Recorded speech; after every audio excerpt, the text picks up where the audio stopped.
live in stable, healthy communities, but fostering that kind of community requires that we create diverse housing options. If we're only building for high-income folks and we're building nothing for folks who are our essential workforce, our cities can't survive, right? Pinellas can't survive, right, in the long term if we're hollowing out the diversity of options that people actually need to live here and thrive here. Folks all around Pinellas who need affordable housing, not just low-income folks. There are a whole heck of a lot of middle-income folks who are struggling to find a decent place to live in a thriving community. When people say not in my backyard, most folks are not mean-spirited. It's not that folks can't figure out that, right, they don't want folks to have a great place to live. It's that they're concerned about their own financial future. They're concerned about what's going to happen to my property values, what's going to happen to the equity that I got in my house, what's going to happen with my kids. And so a part of the opportunity is to say, listen, you think that you're losing something, right, because we're trying to build more affordable housing. But let me tell you something. You should be more concerned about what you're going to lose if you don't lean into affordable housing, right? When you don't lean into how we plan out a Pinellas County that actually works, means what you get. And I will say this, when cities that did not plan well for the growth that they were experiencing are starting to look like San Francisco. You don't have to make the case to builders. I think builders are ready to do it. You just got to incentivize it so they'll do it, right? There are very few builders, that are going to take a loss, right, to be able to make sure this happens. But they certainly are willing to do some additional work around low and moderate income housing. There are all kinds of ways we can meet this challenge. Maybe accessory dwellings are not for us, but maybe mixed income or mixed use development is. Maybe it's, adaptive reuse of material. I don't know, but wow, look at the possibilities in this moment for creating innovative solutions. Wow, let's lean into that.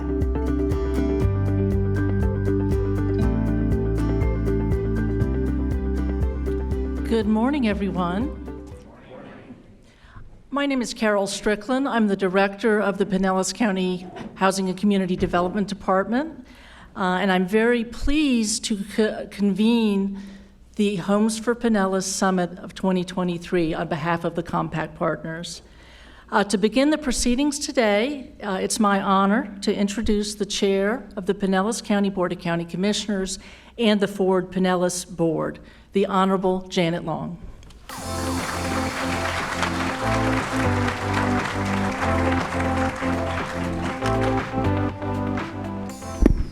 Good morning, everyone. I'm so pleased that so many of you have taken the time to give up your time and come to this amazing summit, which is so important to everyone that lives in Pinellas County.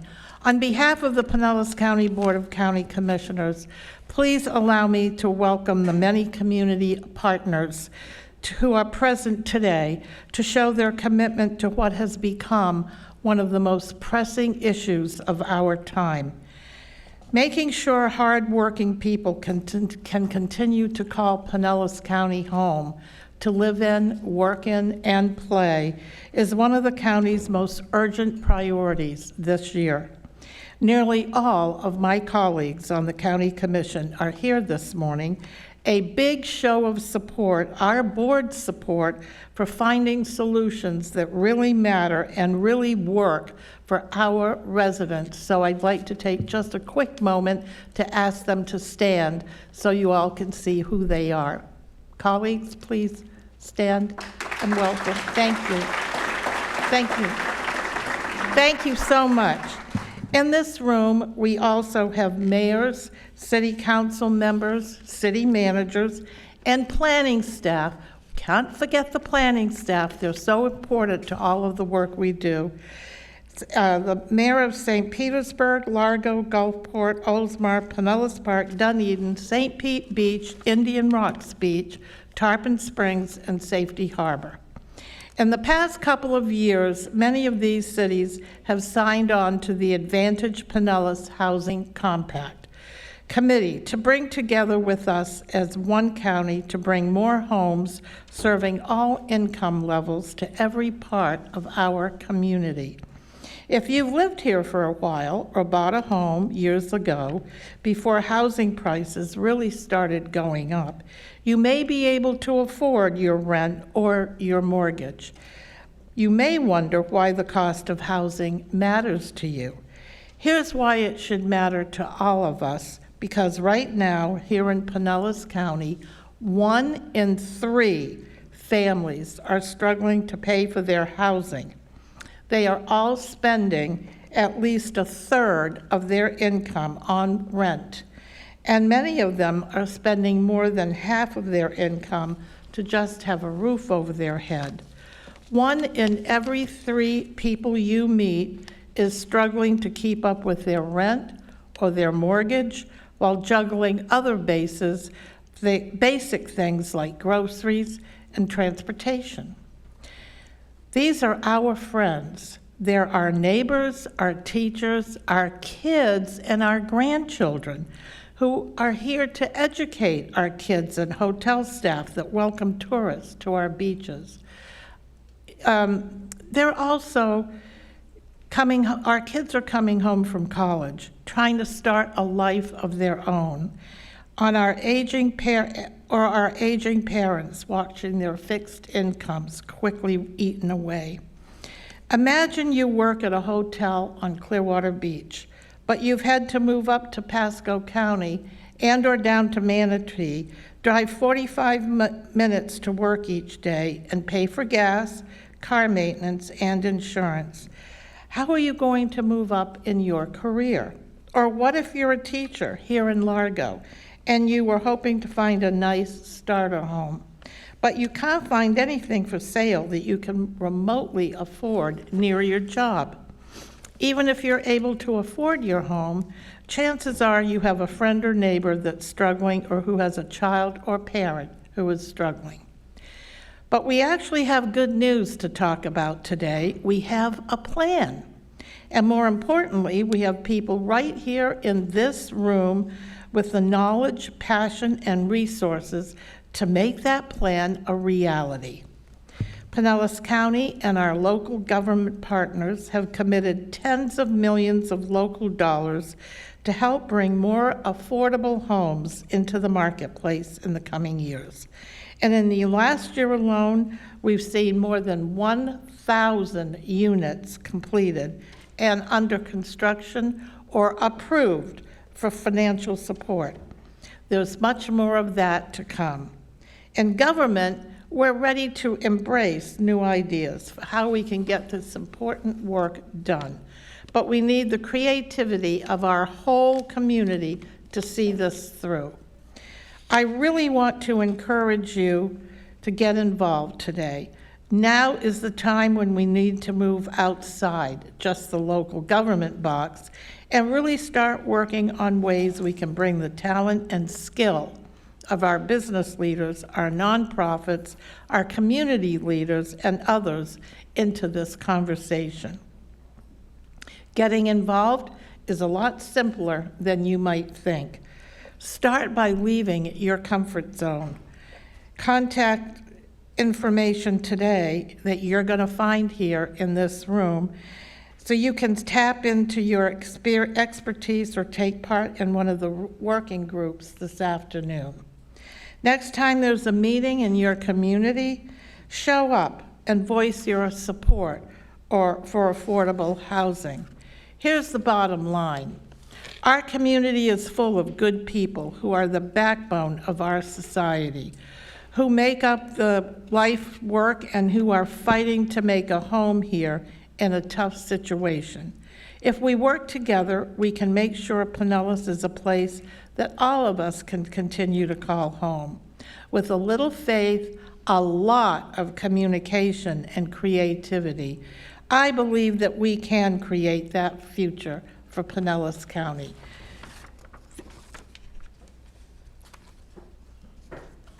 Remember, we're talking about our friends and our neighbors, our kids and our grandkids. So thank you for listening to me today, and now I'd like to turn it over to our next panel. Thank you.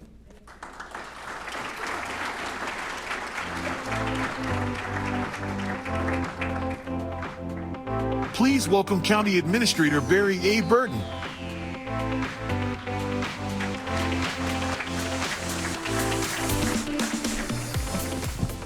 Well, good morning. Ditto, everything Commissioner Long said.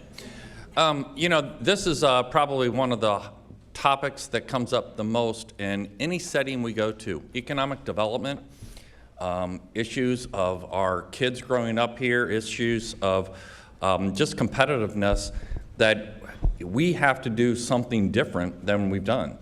Now, here we have our elected leaders in the room, we have our staff, and it's going to take everyone coming out of their comfort zone and coming up with creative solutions to make a dent in this problem. You know, the last time we did this is our second one. We did it in 2020, and that was a Zoom meeting. And so we're here today to really come up and talk about big ideas and how we can do things differently to impact what we know is a growing challenge. Since that time, I know a lot of people here have put a lot of effort in, and we can celebrate the fact that we've leveraged between federal, state, local governments, and private investment over $317 million since 2021 into new, affordable, and mixed-income developments here in Pinellas County. The Housing Compact is, I think, a true partnership where we can come together and come up with creative solutions, because it's not going to occur without us looking. We've got the Housing Action Plan. We have Advantage Pinellas. And, you know, there's a lot of issues that we come up with, and we've talked about this at the county commission level. We come up with density issues. Everybody shows up for when we have when we try to increase density, and that's tough. It's tough on our elected officials. We always say let's build more, and then we come up with how much it costs to subsidize a unit. The first subsidized unit that we did out of the penny for Pinellas that the commission approved was about $25,000 a unit. I just saw a development in St. Petersburg that needed subsidy over $200,000 a unit, $150,000, $200,000. The amount of subsidy, we can't just throw money at it. We're going to run out of money very, very quick. We've got to be creative in how we come up. And the people in the room, you guys are the ones that can come up with those solutions. It's going to get tougher and tougher. I'm going to share one example that I come up with. I stopped out on a road crew, as I typically do, and just talking to our staff. And we had a variety of people there, but some of the older staff said, what are you going to do? And they point over to some of our younger staff right there on that road crew. That young kid that had just started, he's at the lowest end of our pay scale. He's got a family, he's hardworking, he's got a job. His rent went up $400 a month just to live where he was living. What's the impact on a percentage of income for that person making maybe $16 an hour?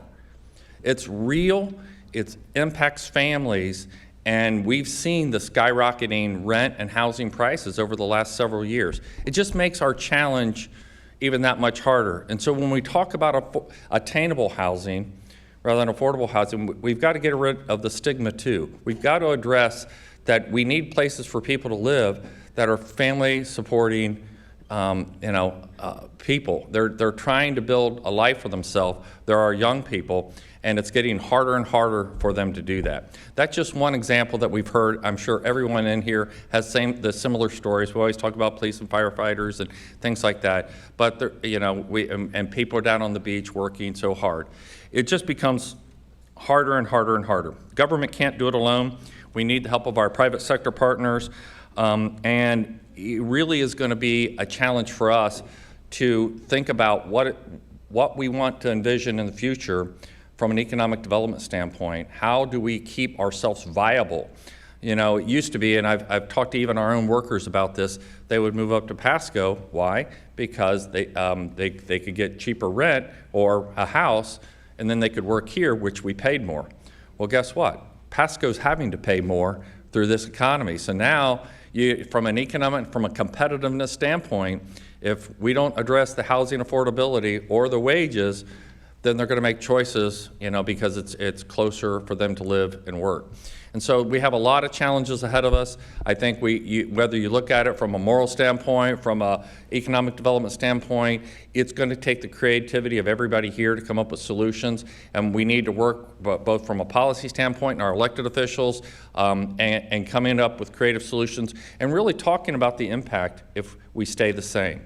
If we do nothing, we're going to get what we currently have, which is unsustainable in our economy. So again, it's been a long time now, 3 years, since we've been able to hold this. And coming together like this, I think, is the only way we have a path forward to really address it, because somebody doesn't recognize municipal lines. They want a place to live near their friends and their family, maybe where they grew up. And so coming together and address that as a region is, I think, just very powerful, and it's an opportunity that we all want to take advantage of. I thank you all for participating in the compact, allowing your staffs to participate in this, and really empowering them to come up with some creative solutions, and let's all get out of our comfort zone and recognize that doing nothing is not an option. But again, thank you all very much, and I appreciate your participation here today.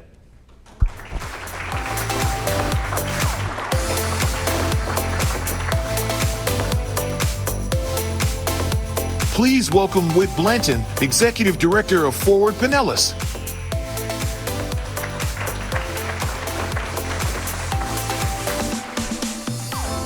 Good morning, everybody.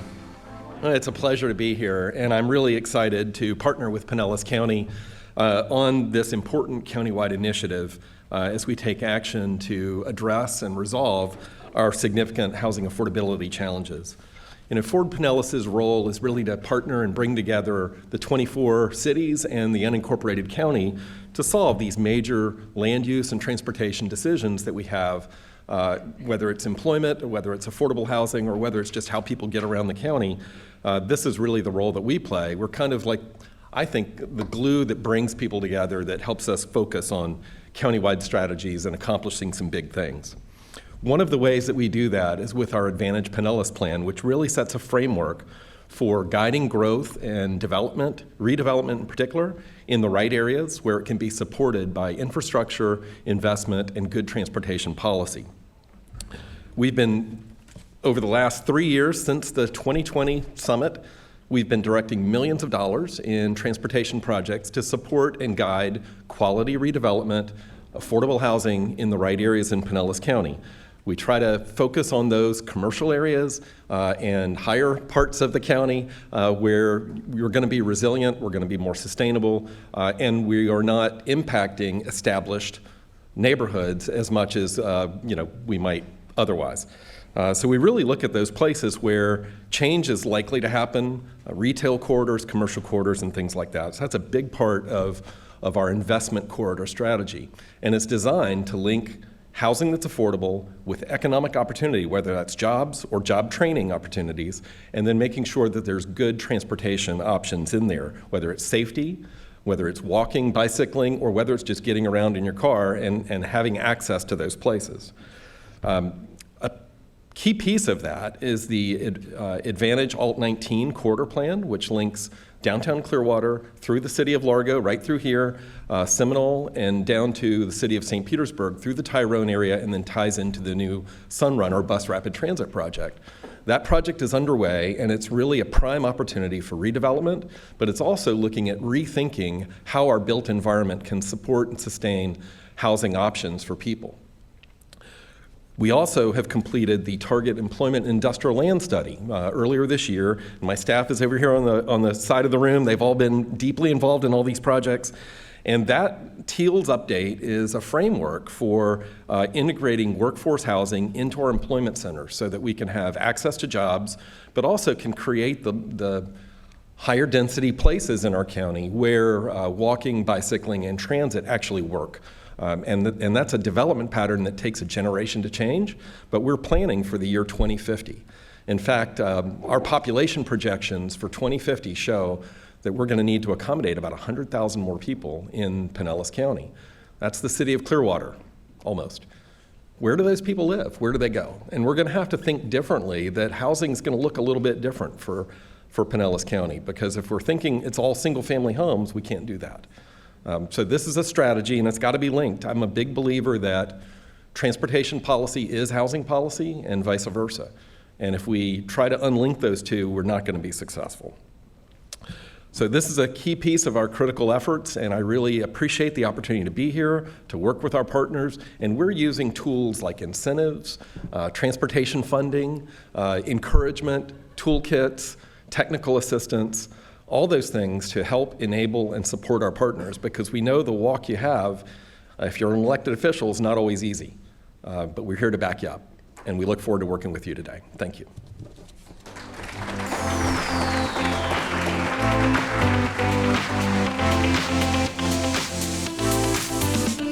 Please welcome Lucia Ferris, Senior Director of Research Analytics and Public Policy at the Tampa Bay Partnership.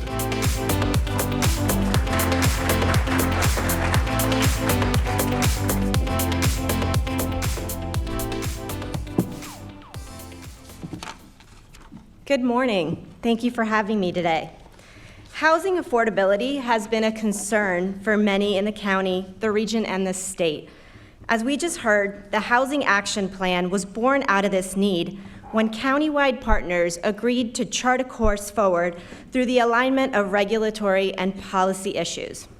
With 24 jurisdictions in Pinellas, there was an opportunity to improve our collaboration. This summit is groundbreaking because now that the action plan is in place, we will move into implementation. I will be one of the moderators today, and in my role as Senior Director of Research Analytics and Public Policy at the Tampa Bay Partnership, I spend much of my time helping to benchmark data around critical issues, including several areas connected to housing affordability. Convening and activating around data is at the heart of what we do at the Partnership, and it is meaningful to see your faces here today. The individuals represented are a phenomenal example of how collaboration can advance an issue that impacts us all. As we dive into this comprehensive strategy designed to provide affordable and attainable housing options for all residents of Pinellas County, we'll start with a panel discussion about the business case for housing affordability. After all, this social issue impacts businesses as well and may very well be a threat to our prosperity. With us today, we have three sectors represented: Brent Burish in healthcare, Tim Ranovics in finance, and a wild card representing all industries, Dave Sobush. It is my pleasure to introduce our three panelists to you this afternoon. First, we have Brent Burish, the Chief Executive Officer at HCA Florida Pasadena Hospital. In 2005, Brent began his community-based hospital administration career, which to date now includes over 7 years of service as Hospital Chief Operating Officer and 8 years as Hospital Chief Executive Officer.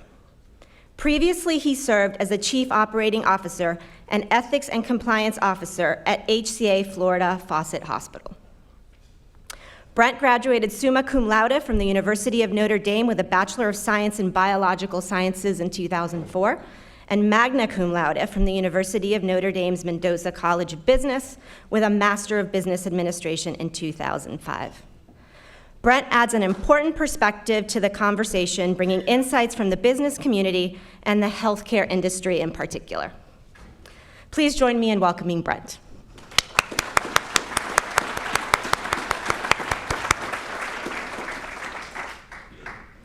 Next is a familiar face to many, Dave Sobush. Dave serves as Director of Research for the Florida Chamber Foundation. He is a certified economic developer with over 20 years of experience in economic development research, economic diversification, and resiliency, public policy, and more. Currently, Dave oversees the Foundation's numerous research projects, including the Florida Scorecard, and heads up the Florida 2023 Blueprint Caucus to strategically align the business community with trade associations, local chambers, and business groups who are focused on growing Florida the right way. Dave holds an MBA in Finance and Economics and has a Master of Education in Social Studies Education and a Bachelor of Arts in History. He is a fountain of knowledge for the community on a range of issues, including housing affordability. Please join me in welcoming Dave.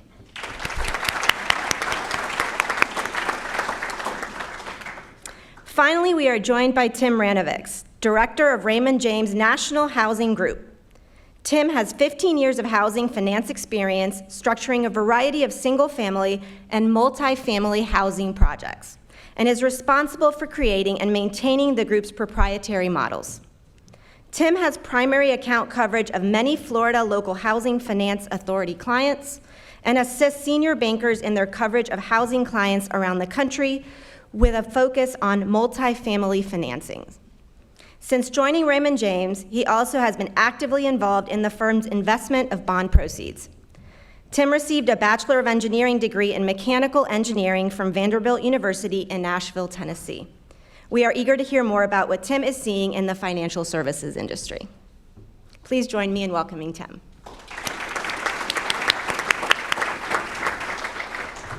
Gentlemen, thank you for being here today. I know the audience is looking forward to your insights, and so am I. Let's get started.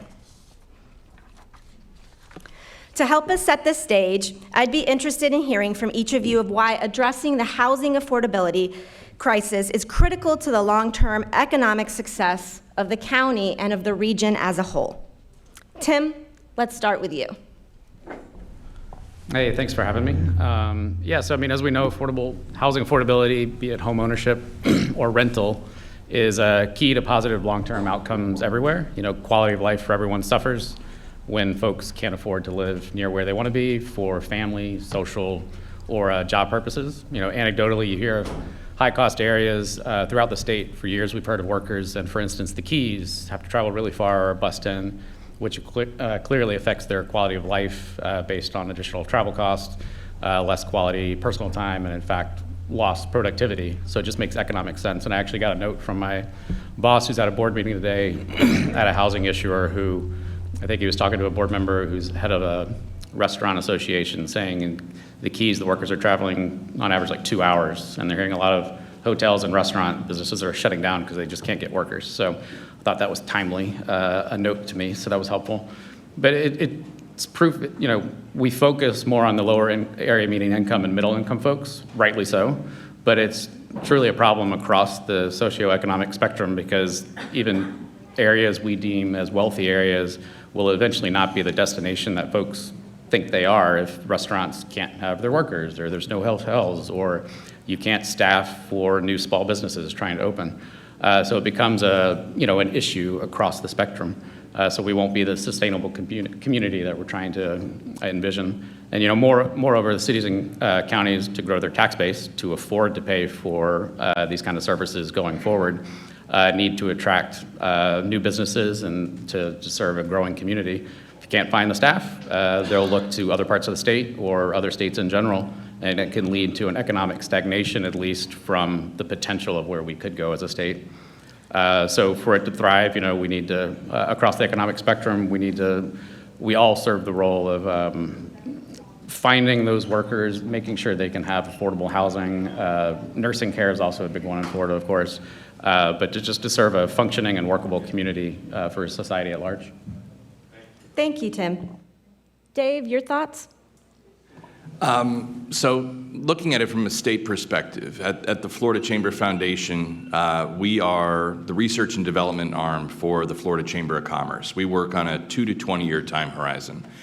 And many of you in this room participated in the 2030 Blueprint Caucus meetings that were held in 2016, 17, met in each of Florida's 67 counties, met across more than 10,000 Florida leaders like yourselves. Came up with a big goal in that process, which is to grow Florida's economy by the year 2030 to the 10th largest in the world. Tom Morissette's not allowed to answer this question, but think in your head, think of the number. Like if Florida was an independent nation, where would we rank in terms of global economies? And just think of that number. And I'm going to tell you the number is 16. We're the 16th largest economy in the world. We're larger than the Netherlands. We're larger than Switzerland. We're larger than Saudi Arabia. We're just slightly smaller than Mexico. To get to number 10, we're looking to grow the economy to the size of South Korea. And we're not going to be able to do that unless the economy is firing on all cylinders and everything's clicking. And that's not the case right now. I'm going to share some numbers, and it's not that I want to encourage higher unemployment rates, but when you have unemployment rates in the state of Florida of 2.6%, and in Pinellas County of 2.4%. And as my colleague mentioned, in Monroe County, where Key West is, it is 1.5% unemployment. That is not an economy that's firing on all cylinders. Across the state, for every 100 open jobs, there's only 70 people looking for work. And here in Pinellas County, for every 100 open jobs, there's only 60 people looking for work. And that's driving a lot of pressure into the wages. When supply exceeds demand, prices go up, and we're talking about the price of labor. And reports that just came out today, the Federal Reserve is very concerned about the increase in wages that we've seen, because that's what's driving a lot of the inflation. And the Fed has a dual mandate of course, keeping unemployment low and keeping inflation low.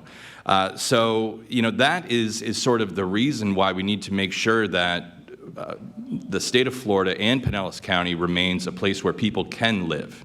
And we've seen this borne out in the housing market, of course. We've seen on the single-family side, we've seen days to contract increase rapidly over the past year. We've seen days to sale increase rapidly over the past year. But we have not seen a decline in price. So this is different from the great financial recession.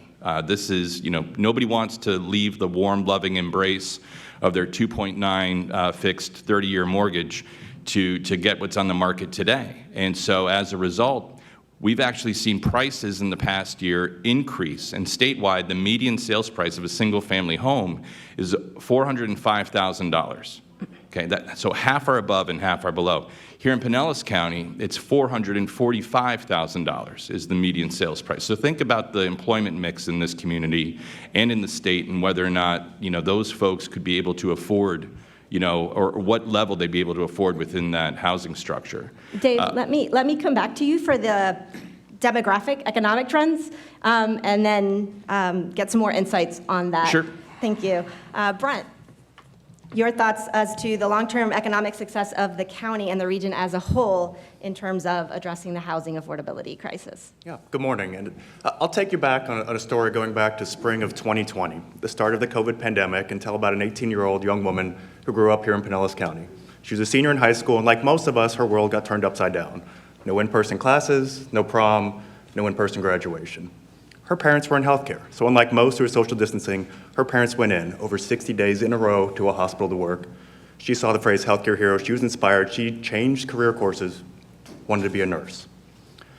Pivot real quick, HCA Healthcare, the company that I work for, I have the privilege of being the CEO at HCA Florida Pasadena Hospital in South Pasadena between Gulfport and St. Pete Beach. We have 4 hospitals here in Pinellas County, 3 in Hillsborough, 180 nationwide, as well as a home health care company here, urgent care companies, freestanding ERs, assisted ambulatory surgery centers, and more. In this county alone, we employ more than 3,000 people. But going back to this 18-year-old, she decided she wanted to be a nurse. HCA Healthcare also is the largest teaching program in the United States, both of graduate medical education for physicians and through the Galen College of Nursing, over 18 campuses nationwide to train nurses. We already heard, and thank you, that there's a shortage of nurses, over thousands in this county alone, over hundreds of thousands nationwide. And in Pinellas County, in Pinellas Park on the campus of HCA Florida Northside Hospital is Galen College of Nursing. So she went to school. Within 2 years, she had an associate's degree. She could work as a patient care technician in a hospital while finishing her education. She worked nights and weekends, made about $17 or $18 an hour, lived at home with her parents as she was finishing her education. And a year later, she was a bright student, compassionate, accelerated, became a nurse. She works now in the north part of Pasco County with our company, because that's where she found affordable housing.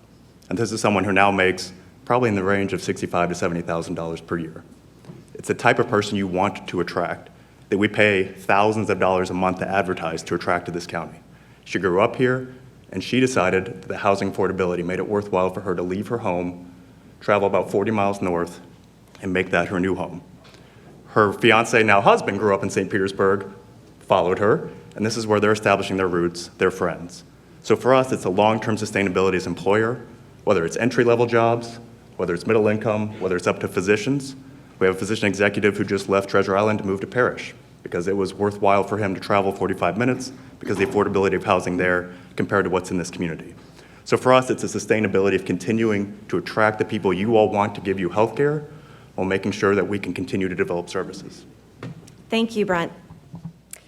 So Dave, you know my love of data. So I want to go back to you and talk about some of those population trends in Florida and the housing costs and how it affects our economic development. And as many of you know, Dave is my predecessor at the Tampa Bay Partnership, and he was instrumental in the creation of our regional competitiveness report, which you saw many of those statistics here as you walked in on the screen. So we compare Tampa Bay against 20 peer and aspirant markets, and with Dave transitioning to the Florida Chamber, I have had big shoes to fill. So with his wealth of knowledge, I want to turn to him again and hear some more about those statistics that are driving some of our housing costs and affordability issues. Well, thank you. And it's only like a size 11.5, so it's not even that big. And many of you in this room participated in the creation of that regional competitiveness report as well, so that should not go unsaid. Really what I was mentioning before, just to set the stage, is that housing prices across the state and in Pinellas County are up about 50% since February 2020, which was the month before the worst St. Patrick's Day in history. And, so we've seen tremendous pressure on prices, and that has also bled into the rental market. Actually, when you consider housing burden of rent and utilities of 30% or more of your income, more than 50% of renting families statewide and in Pinellas County are housing burdened. More than a quarter are severely housing burdened, spending more than 50% of their income on housing costs. There was some data that was released yesterday. I made sure that the IRS released the data so I'd be able to share it with you today. It's the only time I've ever gotten anything from the IRS. And thank you. What it is, it's the statistics of income. And so it shows migration patterns. Somebody files a tax return in one state in 1 year and files it in a different state the next year. And they compare that for all 50 states. They do it for every single county. And they take a look at, who's, gaining more than they're losing, who's losing more than they're gaining. Last year, with last year's data, Florida led the nation in net income migration of $23.7 billion. That was $2.7 million per hour coming into the state of Florida, much of it coming to areas like Pinellas County. The data that was released yesterday, Florida is still number one, but the number has gone from $23.7 billion to $39.2 billion of net income coming to the state. That's $4.48 million per hour, every hour of every day, on average, coming in to our borders. Here in Pinellas County was the 7th largest gainer in the state, and it was just like $1.3 billion of income coming to Pinellas County. When that kind of money is coming into the county, it's great, but they're going to want housing, and they're going to be able to, afford to pay for it, and that's going to drive up the prices. And so we see a lot of that, spreading not just here in Pinellas County, but across the region. Just behind Pinellas regionally was Manatee County. Sarasota was in there also as well at number 3. And so, really what we're taking a look at there is the demand side is really pushing up the prices for a lot. And there's no less demand for the services, as was mentioned earlier. Statewide, we expect this to continue, right? Because by 2030, we're going to expect 2.9 million more people in this state, and about 95,000 more here in Pinellas County. We're going to have 40 million more visitors in this state by the year 2030, right? So that's going to be 180 million visitors a year to this state, which is 500,000 people waking up in Florida every day that don't live here. And it's really more like 1.5 million people waking up between March and April that don't live here. And there'll be 2.5 million more drivers. So all of these are pressures that we need to consider, and housing is an important part of the mix for all of it. Those are staggering figures, Dave. Thank you for sharing that. And as you all know from our latest data on the Regional Competitiveness Report, we are number 1 in the country of those 20 markets that we tracked, number 1 in Florida in terms of net migration. So home price appreciation comes right along with that. Tim, I would love to hear your thoughts around the potential negative outcomes. In your opinion, what will happen if we don't successfully address some of these issues? Yeah, I mean, as the stat was mentioned, your first mortgage went from 3%, and now it's somewhere around the 6% range, which is multiple $100s every single month going out the door. And it's worse for renters, right? I mean, if their ultimate goal, not everybody's goal is homeownership, but if their goal is to save up a nest egg so that they can have a down payment on their house down the road, they're clearly not going to be able to save up for that. Another negative impact, I think in general, if you're a current homeowner, you love price appreciation. You're looking at Zillow, you're hitting refresh all the time. My wife and I are looking at the app, so hey, this is great. But we bought that. We did the standard thing. We moved to Florida. We rented for a couple of years, bought what we thought is a starter home. And we're very fortunate. We own the home. We're not being forced to move. We do have a toddler now, so looking at a slightly larger house. What if we want to expand the family? Looking at those next level houses, we're like, nope, not going to happen. And that's a minor case. But what we're not doing is, so if we bought a starter home, we're not moving out of that starter home for the next first-time home buyer to come in and start their, building of equity. And people throw around generational wealth tied to home ownership, right? And if we're staying in our starter homes for 20 years, you're not giving the next folks the ability to do that. And also, when you try to sell your house, what is that equity actually getting you? If you're going into a house that's twice the price of what you sold yours for, unless you're downsizing and you're at the time of life where you're downsizing, that's just not going to happen. So, I mean, the negative impacts are, you clearly have less disposable income, and so it can create kind of a downward economic spiral, right? You're spending less consumer spending at your restaurants, at the shops nearby, at your small businesses that are trying to start up. I mean, COVID exacerbated that problem, but you'll see the same building have 3 or 4 different small businesses. Not every small business is clearly going to work, but if people have less disposable income, you're going to have less people start those small businesses, which is a big driver of economic growth. Thank you.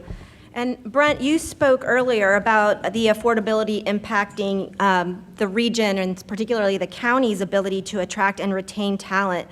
Can you speak more to that? Can you give other examples of overall how it's affecting your hospital and the industry in general? Sure. So as a hospital, obviously we cover all levels of employment, from entry-level jobs, food services workers, housekeeping, to physicians and high net worth individuals. All of them have been impacted by this. We've seen patient care technicians making $40,000 per year after 10 years cry because they're moving to Georgia because their rent is half as much. We've seen physicians move out of this county because they're willing to drive because they get a larger home, more land in the next county to our north or south. We've started doing job fairs in Manatee County to attract people to our hospital that live there because we think we have the culture that attracts people, but not the affordability. One of the things we're going to do to try to address it is student partnerships. We will now pay for education. If you work for us, we'll fully pay for you to become an RN. We have partnerships with St. Pete College, looking at rad students, looking at phlebotomy students, looking at pharmacy students. We have medical school students, others that come through.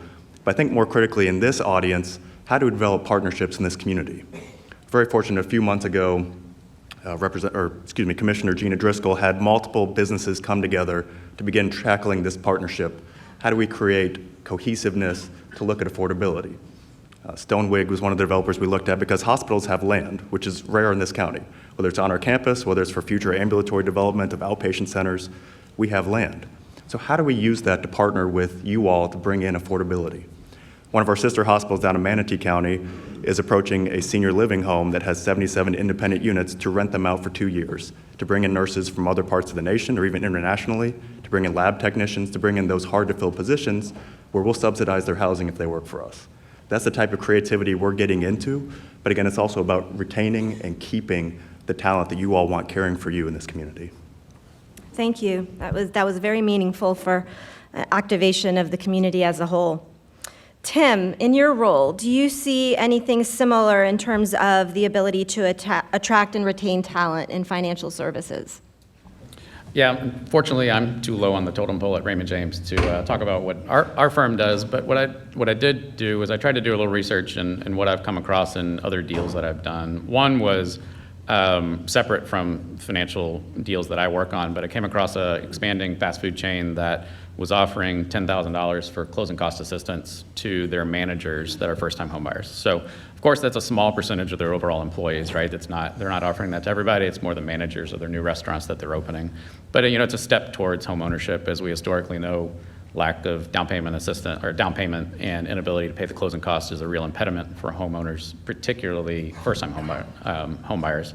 Of course, that's exacerbated now with extremely high interest rates compared to the past few years and just lack of any kind of inventory. But another interesting program, and not saying this is the end-all be-all, and I know there's a lot of developers in the room who would see multiple pros and cons on something like this, but we're actually working on a 240-unit deal in Nashville, and part of that financing is Amazon's actually coming in with a really sizable subsidy into the deal. And it's not company housing. Obviously, I'm sure they will market it to all of their employees. There's probably a warehouse down the road or very nearby. So it's not direct company housing, but they're seeing the issue. Obviously, they're going to get some PR out of that, but they're seeing the issue trying to make affordable housing, and they'll market it to their employees who are probably having to travel pretty far away to get to their job. And just kind of high level, what's interesting in this one is in all multifamily deals we work on, as you know, the stack just keeps getting larger and larger, the number of sub-debt that you have in there. Amazon, interestingly enough, is requiring a 99-year affordability. And to my knowledge, I don't think anybody else in the capital stack on that deal is actually requiring that long-term affordability. So it's interesting that a subordinate lender in it, a corporation, not a historic lender, is requiring that level of subsidy. So that deal's 100% of units set aside at 60% AMI. Those roll off over time, and as the 60s roll off, they go into 80% AMI. So it is really trying to fix kind of a long-term affordability issue. The term of that is longer than the first mortgage and the low-income housing tax credit pay-ins that come in. The other interesting thing that developers could definitely work with corporations on is how do you structure the interest rate on that?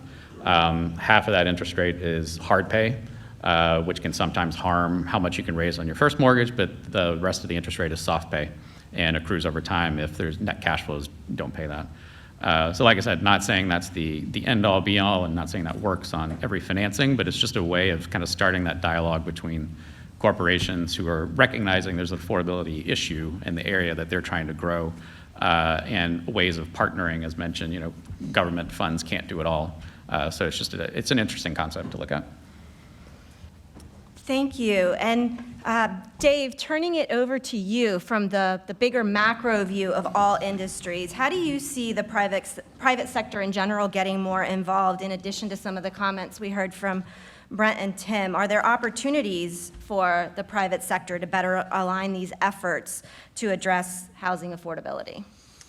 Yeah, absolutely. And, it was mentioned in my long bio that I have a bachelor's in history. So a little history lesson class is that the Florida Chamber of Commerce was established to solve the pressing issue of the day, which was the eradication of the cattle tick.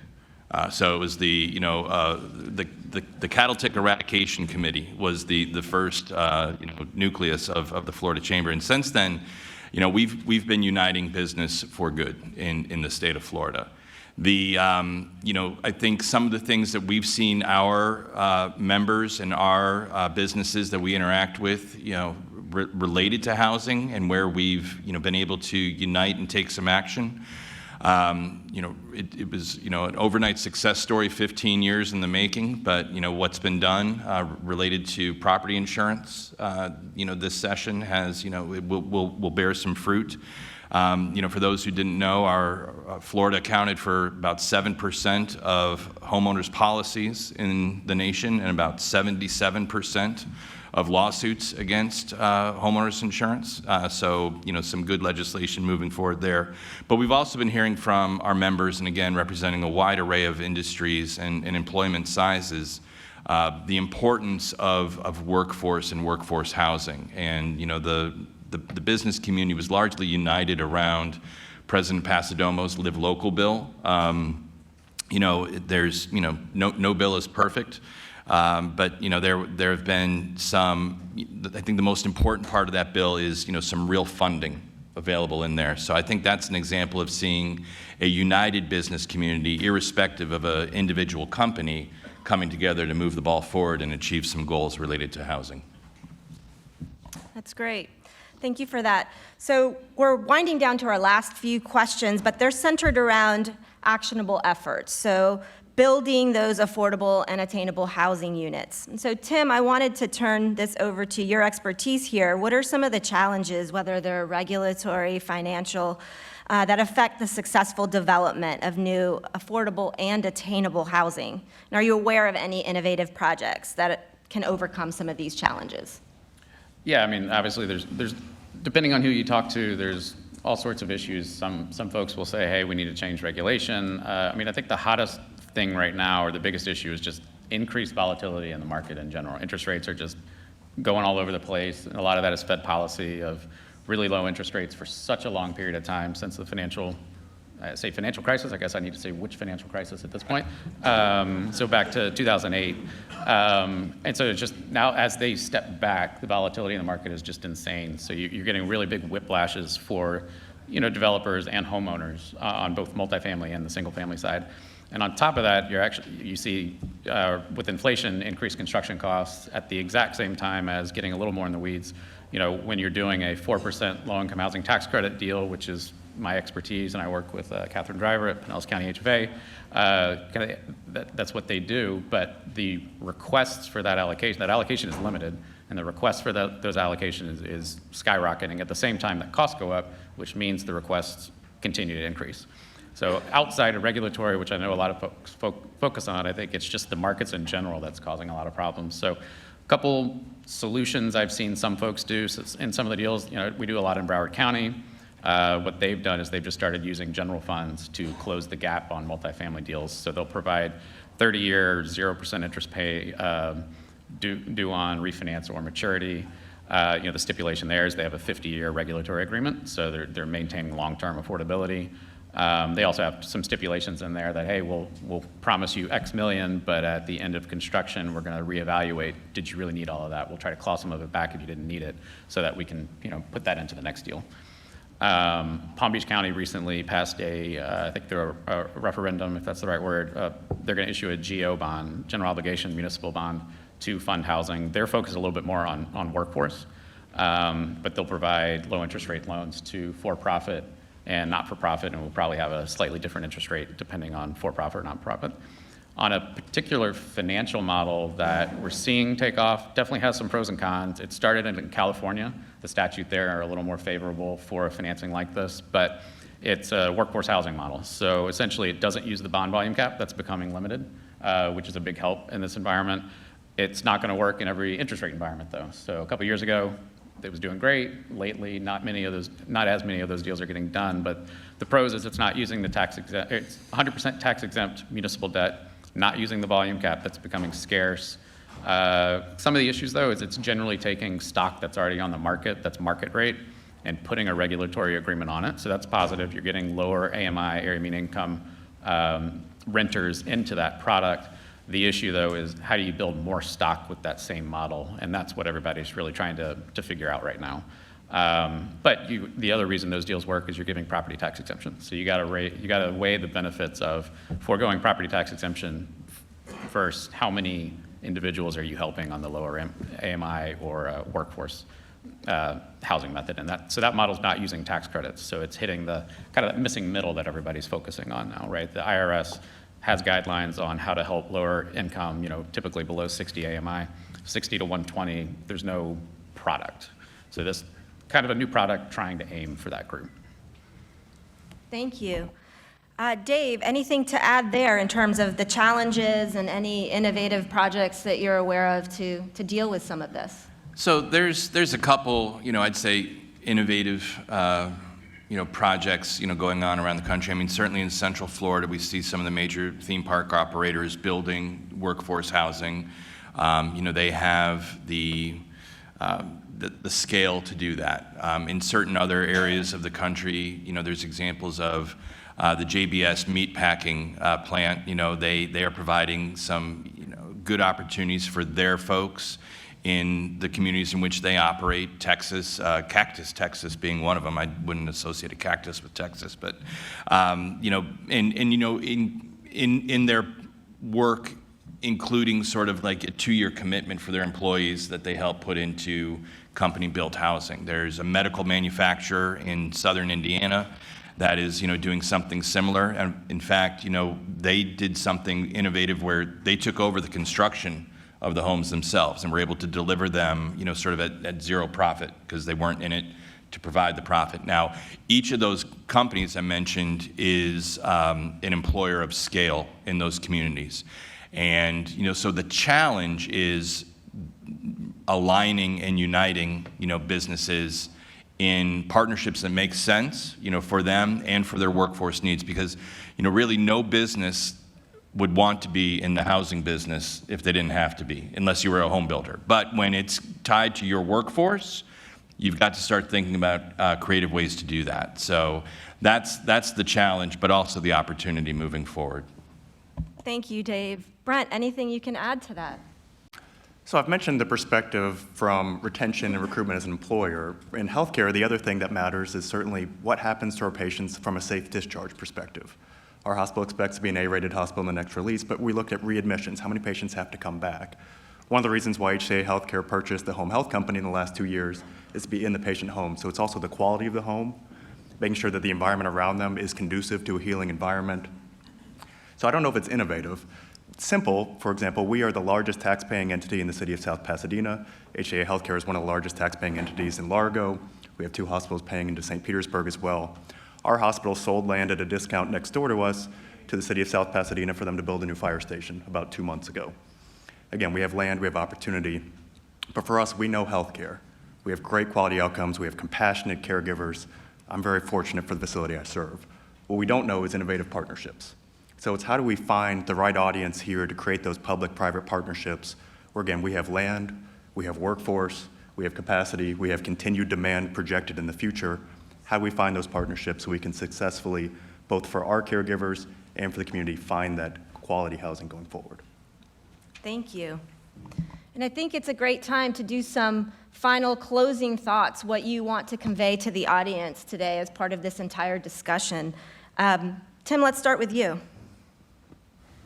Yeah, no, I think this is just helpful to see the partnership between government and business, and then obviously connecting it to the financial market, or what works in the past.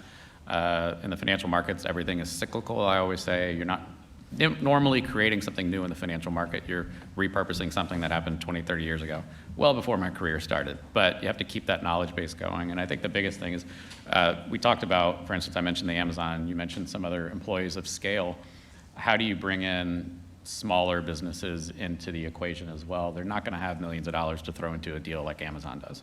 But what can they do to kind of help facilitate, affordable and workforce housing in their areas? That could be through closing cost assistance type stuff, so it's a little bit on a smaller scale. But obviously, it's a big problem for them just as it is for large corporations. Thank you. Dave, your thoughts? I just leave with the closing thought of continuing to do the good work. Let data inform the decisions that you make. There's a lot of great data available through your county planning staff and others. Also would encourage you to check out the FloridaGapMap.com, which has zip code level data available, because housing is a challenge in many communities, but it's many times not the only challenge or the most pressing challenge in the path to prosperity for those communities. So encourage you to continue the good work you're doing and let data inform those decisions. Thank you, Dave. Brent? Talked about challenges. First, I'll say thank you to our county government. The work you all have done in the last few years has certainly set the stage to make this less of a problem than it is. Since we serve the beaches community, the public transportation that's been extended out there has helped dozens, hundreds of people that we serve in that community. And I think for the entire audience, for us, it's an open slate. We're willing to come to the table and have creative conversations, ones that you think may benefit an entire community. Thank you, Brent. Thank you all so much. That was a lot of amazing, thoughtful information. It gives us a springboard from which to take actionable steps forward. So please help me to thank our esteemed panel today.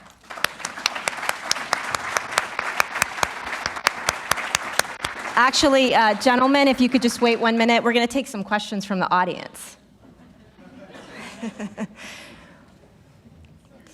So no hard questions today, right? So I'd like to open the floor for some questions, and what I'd ask you to do, if you could just wait until a microphone comes to you so we can all hear your question.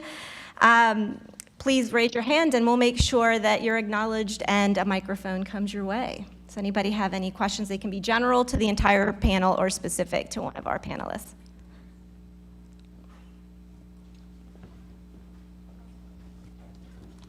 I got it, Linda.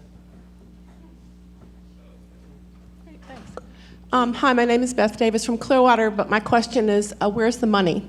So you talked about small business, big business, and your goals, but where's the banking industry in collaboration? And how do we take people who are billionaires at Raymond James and say, would you like to take part of your money here and let it be tax deductible and build affordable homes in our county? Good question. I wish I was the billionaire who could answer that question. But I mean, I think, part of the, it's not necessarily on an individual basis, but I know part of the Live Local Act was corporations who are paying Florida income tax can donate. They're already going to pay that. They can donate that to, donate might be the right word, but to essentially provide sale financing through Florida Housing. So, I mean, I think that's a way corporations, big or small, no matter what their amount is, they're already going to pay that, and then they get a big BR boost out of that. So that's money that's already going to go out the door. I agree. How do you incentivize? And to be honest, sometimes they don't need to be incentivized. As I mentioned earlier, it helps the entire community. The wealthy area that person lives in, if all their restaurants they try to frequent can't find workers, those restaurants are going to shut down. That area is not going to be the destination they want to be in anymore. So I don't really have the answer to how do you incentivize that. I mean, I think tax breaks and stuff work to a certain degree, but that's not the answer. That's not fully the answer. So I don't really know how to answer that one, unfortunately.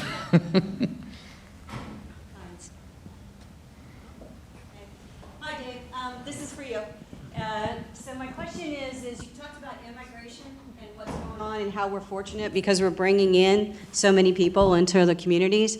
But what's the nature of those individuals? Are they coming to work and that's helping with our unemployment crisis of being so low?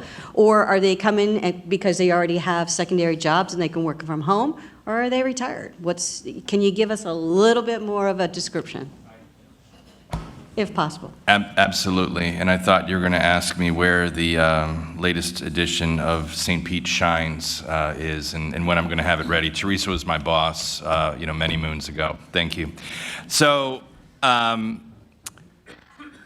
what we do know is that this is not survey data.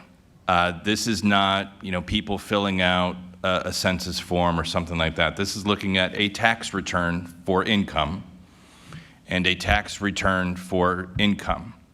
So we don't know if that's wage income, investment income, et cetera, but it is income, and it's not wealth, okay? It is not, a person's net worth moving in here. It is money they earned in one state in 1 year and money they earned in Florida, the following year. So we know that it's income. I know that I mentioned the $1.3 billion net to Pinellas County. The significant portions of that are coming from places like Cook County, Illinois, $64 million. Los Angeles County, $50 million. And New York County, $38 million. So we're seeing, and in fact, when you look at that whole $39.2 billion figure to Florida, roughly 25% of it was from New York State. And when you add in, the next couple states, Illinois, New Jersey, California, and Pennsylvania, you're at about 55% of that $39.2 billion is coming from just 5 states. Florida gained from 48 states, and DC only lost dollars to Tennessee and Wyoming, and the Tennessee was like a rounding error almost. So it's coming from lots of places, but from some of our traditional feeder markets. And I think the work at home is a major part of that, because you are no longer required to have that nexus of living where you're paid, right? And so this is a different kind of Florida migration that we're seeing. Rather than retiring, then moving to Florida, it is, I'm going to move to Florida, work, and retire to Florida. Thank you, Dave. Another question here? Good morning. Oh, sorry. Good morning. My name's Pete with the Related Group. I live in St. Pete. This question's for Brent. Do you have any examples or ideas on how hospitals such as yourself can work with developers to help kind of solve the crisis, and how it could be, you know, mutually good for both parties? I appreciate it. The question before of where the money's coming from, since the start of the pandemic, our money has gone primarily into wages. And we've increased wages in Pinellas County alone with HCA Healthcare by millions and millions and millions of dollars. And salary, wages, and benefits are now more than 50% of our expenses, as I'm sure other businesses have that same cost. For development, when we met with Stonewig, when Gina Driscoll brought businesses together, we started looking at best practices from San Jose, California to Virginia to others, where perhaps we give land to a developer, they develop, and there's a floor that comes back to the hospital, as a straightforward example. And maybe that does or does not make sense here in St. Petersburg.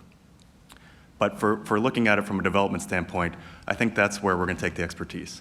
Hospitals are great at healthcare. We are not good at real estate. We need to own that, it's real, but we own land. And especially in this county, land is at a premium.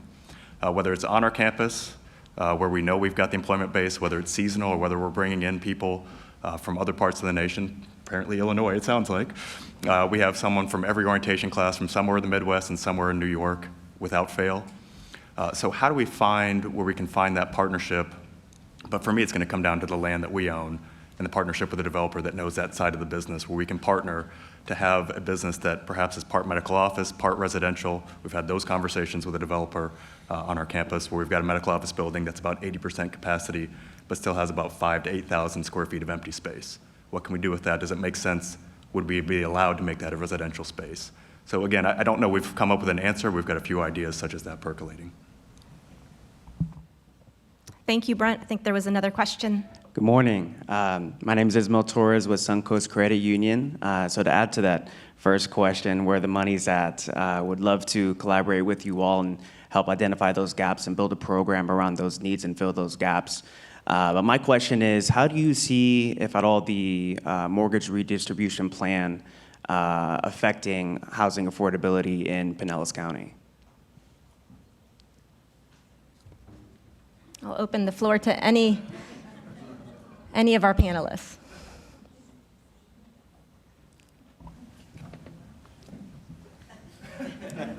The first step would be to educate myself on the mortgage redistribution plan.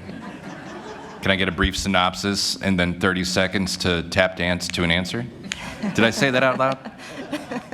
Sure. Well, it's something that I just came across this week as well. So President Biden plans to, I guess, redistribute in some way, whether it's for if you have a higher score, higher down payments, your rates go up, lower score, lower down payments, the rate would go down, making it more affordable and redistributing that wealth.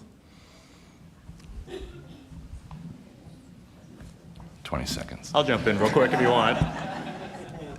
So I mentioned how important retention is for us and how we've seen some people leave this state, even if they've been tenured here, for affordability of housing. We met with Deborah Strickland and heard how Pinellas County has developed a program, and I hope I'm summarizing this correctly, where if their employees go through a financial literacy course, they receive some money back. And so does that make sense for us to do as an employer of over 3,000 people in this county, to partner with a bank, a credit union, even if it's just educational, how they can benefit themselves, lower their mortgage rates, as an example, if I'm hearing this correctly, which is more likely for them to stay in this community. So we bring in the experts, which is you all in this room, into our employment base, whether it's new hires, whether it's tenured individuals, so that they become more aware of what's available to them, and that increases the likelihood of them being able to afford staying here. Having received 20 extra seconds to think of an answer, thank you. I'd say there's a lot of moving parts to what makes something affordable, right? And for the purchase, the mortgage rate is part of that. All right. We talked about the recent low of 2.9, the current maybe a little north of 6. We didn't have mortgage rates below 6% in this country between the year 1973 and the year 2001, right? People were still buying homes. What has somewhat changed is the price appreciation, right? So you're applying that rate to, a higher base, and, real estate prices have increased, much faster than wages have over the past, 20 years. And to the point he made, that feels great if you look at your household balance sheet and you're a homeowner. Really it's getting back to, all the conversations that kicked off this panel, and it gets to housing is going to need to look a little different in communities like Pinellas moving forward for it to be financially feasible and attainable for folks. That doesn't mean it's bad. It's just it's different.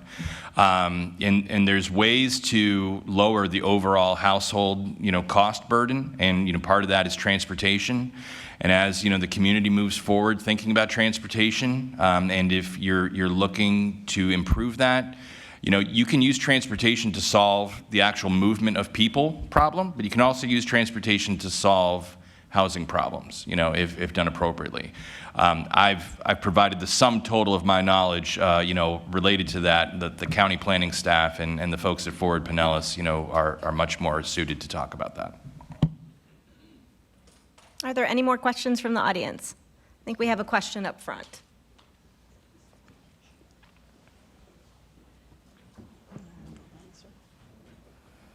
Thank you. Dave Eggers, Pinellas County. Just a quick question on, say, down payment forgiveness program. Again, I'm thinking about it more from a business perspective than, and you talked about retention and the commitment of businesses to helping with down payments for individual folks that work for you. On a much smaller scale, we're trying to recruit a pastor to our church. So we've got a salary that makes it livable, but trying to get him into a home is difficult. So what we're talking about is a forgivable loan if he stays for a period of time. So you get the kind of a back-ended retention benefit from it, but you're really trying to make it affordable for the person to just actually survive or get started and then survive. So. Yeah, I'll jump into that, and I think businesses are going to find creative ways to lead and to solve their challenges that they have. We did not have, generally speaking in this country, healthcare benefits until there was a wage freeze. And then when employers were trying to figure out how can we increase our competitiveness in attracting employees, they said, well, we'll add in health benefits, right? And so that's where you saw that start. That was in the period immediately following World War II. And so think about, as an employer, the benefits you offer. You do that to remain competitive. And it may be that to remain competitive, you need to do something like, and this is exactly what that JBS meatpacking plant did, is they said, hey, listen, we're going to offer this as an incentive for you to stay and grow and work at this company. And so businesses will always find creative ways to solve problems because that's what businesses do every day. The other benefit of, forgivable down payment assistance over time, from a financial standpoint, you can structure that as a grant where it's forgivable day one. That worked for a long period of time when you could raise a lot of money in the financial markets. You can't do that right now. So structuring it with some kind of a second mortgage that, if they move in the first 5-10 years or whatever, you get some of that back. Not really as a penalty to them. It's more that you recoup some of that to where you can then use that again in the future because, for a lot of folks, they're not corporations, they're not swimming in money, so being able to recycle some of that benefit, but it's still on the front end, it's a benefit. That person, generally, I think, from the financial side, when we talk to our mortgage servicers that service a lot of the loans and pools that we make through our line of business, I think the average sale is 7 years, roughly, before you're moving up. You're moving up to your next home, or your job changes, or your life circumstance changes. So giving some kind of forgiveness like that I think is a big plus on the front end, but then also if they happen to move for whatever reason, you get some of that back and you can recycle it for the next person. We have another question up front.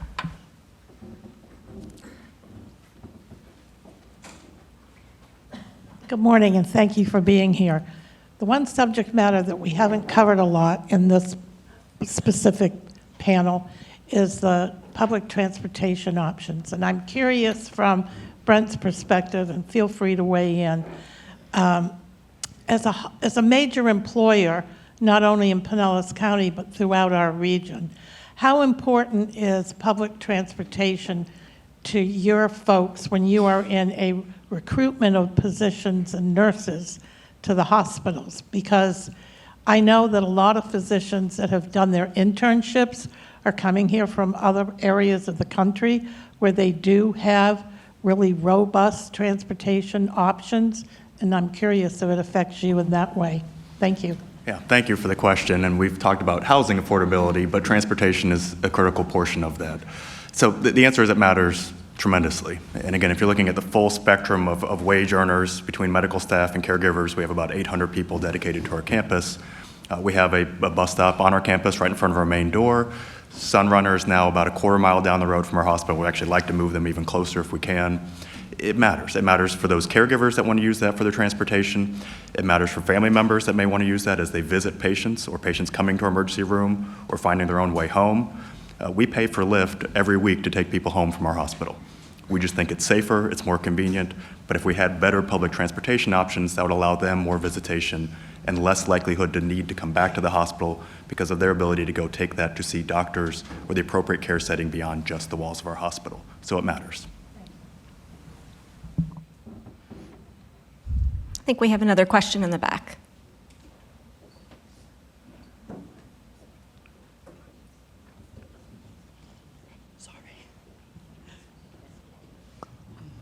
Good morning.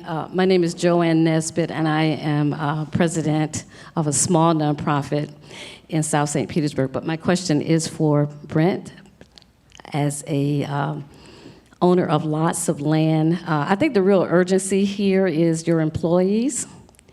And I don't know where your land is, but one of the things that might be missing here when we're talking about economics and things like that, there's a real gap, wealth gap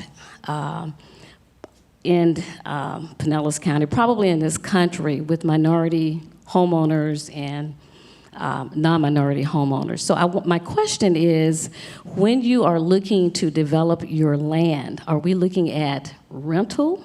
Are we looking at to make that into multi-units that people can purchase so that we can have attainable homeownership for your employees, which number one would drive wealth in those families? I just wanted to ask that question. Yeah, it's a great question, and thank you. So I think prior to maybe a year ago, we were looking at it strictly from a healthcare perspective. Urgent care centers, surgery centers, assisted living facilities, centers along those lines. That's what that land was and partially still is designed for. Again, hospitals know healthcare well. We're not real estate. It's not our core business. Given where housing is in this community is causing us to start looking elsewhere. How do we expand this beyond just healthcare to attract, retain, and keep people in this community?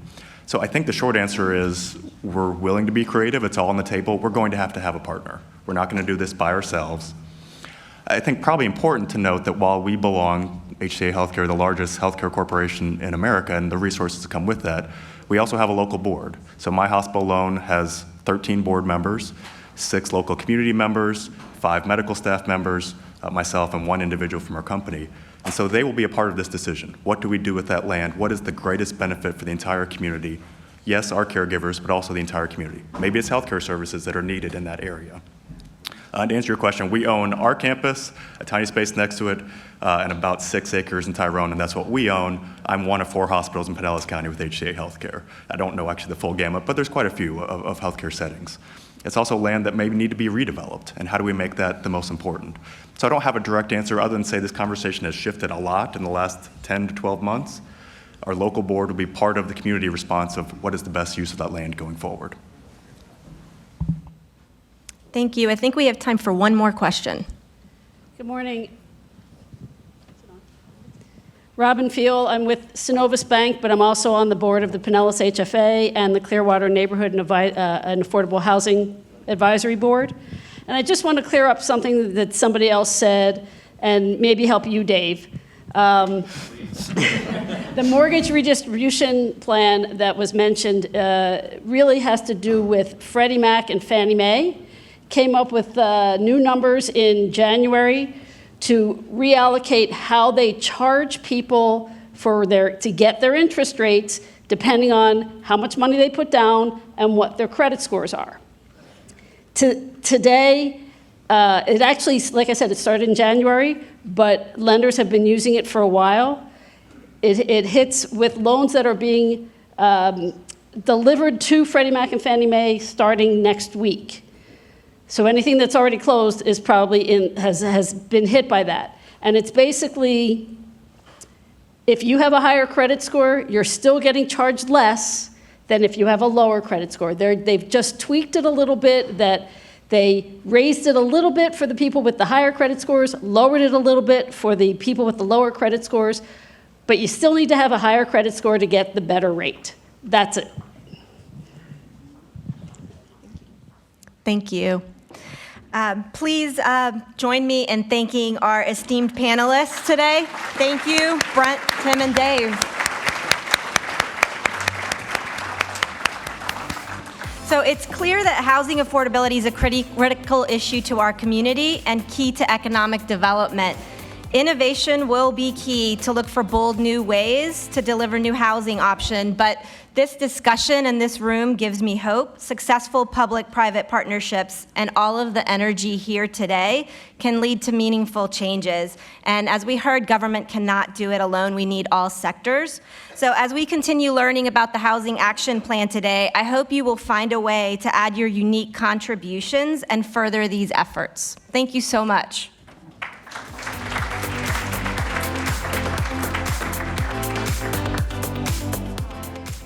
Thank you for that, and that was a wonderful panel discussion.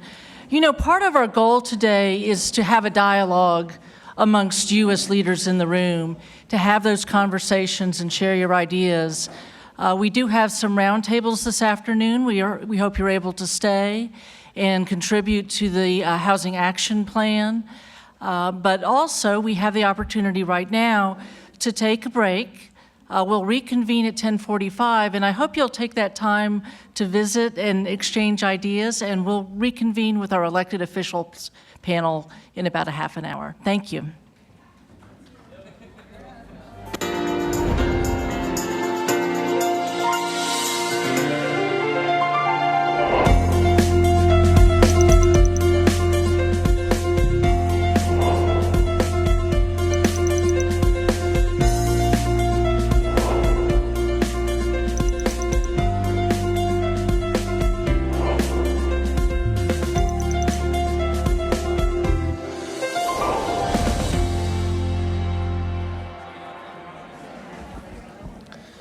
All right, good morning again, everybody. If we could get our seats, we'll move on to the next panel, which I think you'll find very interesting. We have an esteemed panel of elected officials, a few of our big city mayors here in Pinellas County, and our chair of our Pinellas County Commission.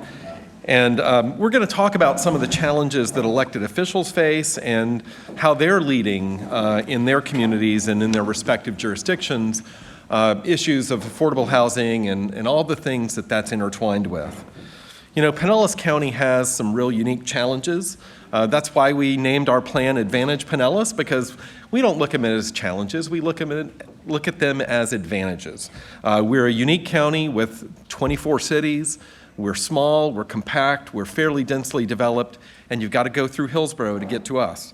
But we're adding about 4,000 to 5,000 new residents each year in this county, and I told you earlier that we're adding or projecting to add about 100,000 people in the next 20 to 25 years.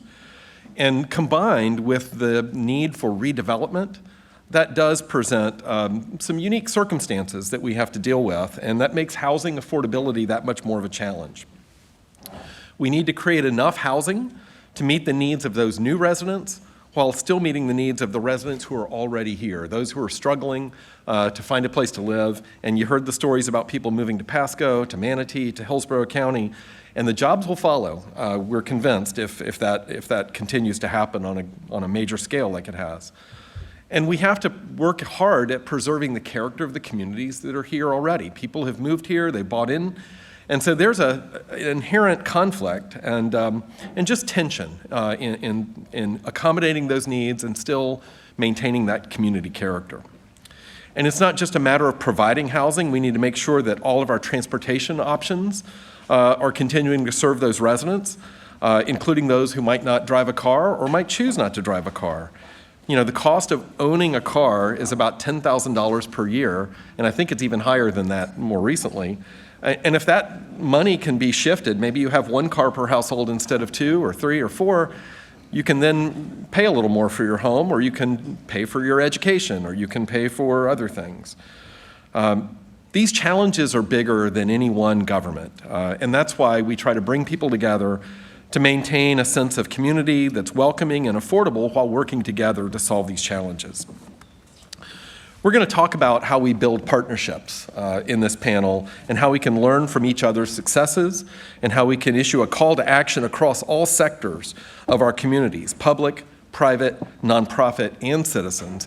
And just from experience working with our local governments, it also means getting our departments within our cities and within our county working together in alignment. And I think we have that in a lot of our communities, but that's another challenge, because we can't stovepipe these issues. They're interrelated. And we also need to talk about just having the backbone and the leadership and the will to make sure that the actions that we're talking about today, this afternoon, can be carried out through implementation. So this is a conversation. I'm really pleased to introduce my chair and the Board of County Commissioners Chair, Janet Long, who you've heard from already.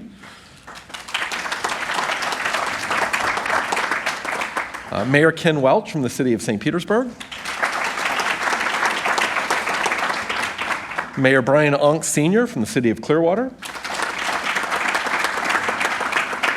And Mayor Woody Brown from the City of Largo. So with that little bit of introduction, I just want to set the stage for the panel, and I'll start with Mayor Welch, since your city has really led on a lot of the affordable housing initiatives, and you've done some really great work. Why is addressing affordable housing critical to the City of St. Petersburg and Pinellas County? And you almost said Commissioner Whit, I caught you. It's great to be here. And I was speaking with a reporter before this, and I was so proud to talk about the partnership we've had throughout this county in identifying the need for affordable housing. And it's not just the moral issue of folks who grew up here, even if they went to Dixie Hollins, can still stay and be a part of the new Pinellas County. But it's also an economic issue, as Whit alluded to. I see a couple of folks here who accompanied the chamber on a trip to Austin this week, a benchmarking chamber trip, and they were having this as the #1 issue. We talked to the Hispanic chamber, LGBTQ chamber, the Greater Austin chamber, and to a person, affordability was the main issue they were dealing with. A month ago, we went with Global Tampa Bay to London. Guess what the #1 issue was? Affordability. We're driving out the folks, the workforce, the critical folks that make our communities work. Certainly folks that work for our cities, but folks that work in tourism, work in the schools, work in the healthcare areas. They cannot afford to live in our community at the rate of the increase of the cost of housing. So I'm proud of the work that we've all done in Pinellas County over the years. Starting in 2006, we had a forum like this, and out of that came the Housing Trust Fund. We added to that the Penny for Pinellas allocation. The only thing we did not do out of that recommendation was inclusionary zoning, and that's been undercut at the legislative level. But we just have to make it a priority. One of the things we heard from the Austin leadership is they wish they had been more aggressive 10 years ago in understanding how important it would be to have a base of affordable workforce housing. And so we need to make it a priority, get past the NIMBY issues, and make everybody understand how important it is, and then actually what affordable housing actually looks like, what we've actually built in our county over the last decade. It's clean, it's safe, it's well maintained, it's where any of us wouldn't mind living. It's not the old stereotype of a project. We have to get past that, but it's vital for our success going forward. Thank you. Commissioner Long, why should this matter to everyone? The reason it should matter to everyone, I think, has been made very, very clear. This affects every single one of us. And more importantly, and what I think, I'm looking around this room and I'm seeing folks from all different age groups, and no matter who you are, this is a humanity issue. It's a necessary one thing that if you found yourself deserted on a deserted island, what's the very first thing you would be looking for? Shelter. Before you looked for food, you would look for shelter. So that's my answer to why it matters. And to the point about how difficult it is and the challenges that we have, to me, it also presents opportunities. It presents opportunities to begin looking at things in a different way. It forces us to be a little more creative, and it also makes us move beyond our comfort zone. Commissioner Welch mentioned the global Tampa Bay trip to London.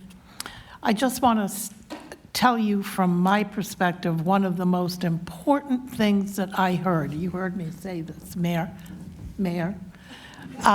both mayors were on the trip as well. I don't know what happened to you, Woody, but nevertheless, you had good people representing you, and we're going to share everything with you, so don't feel like you got left out.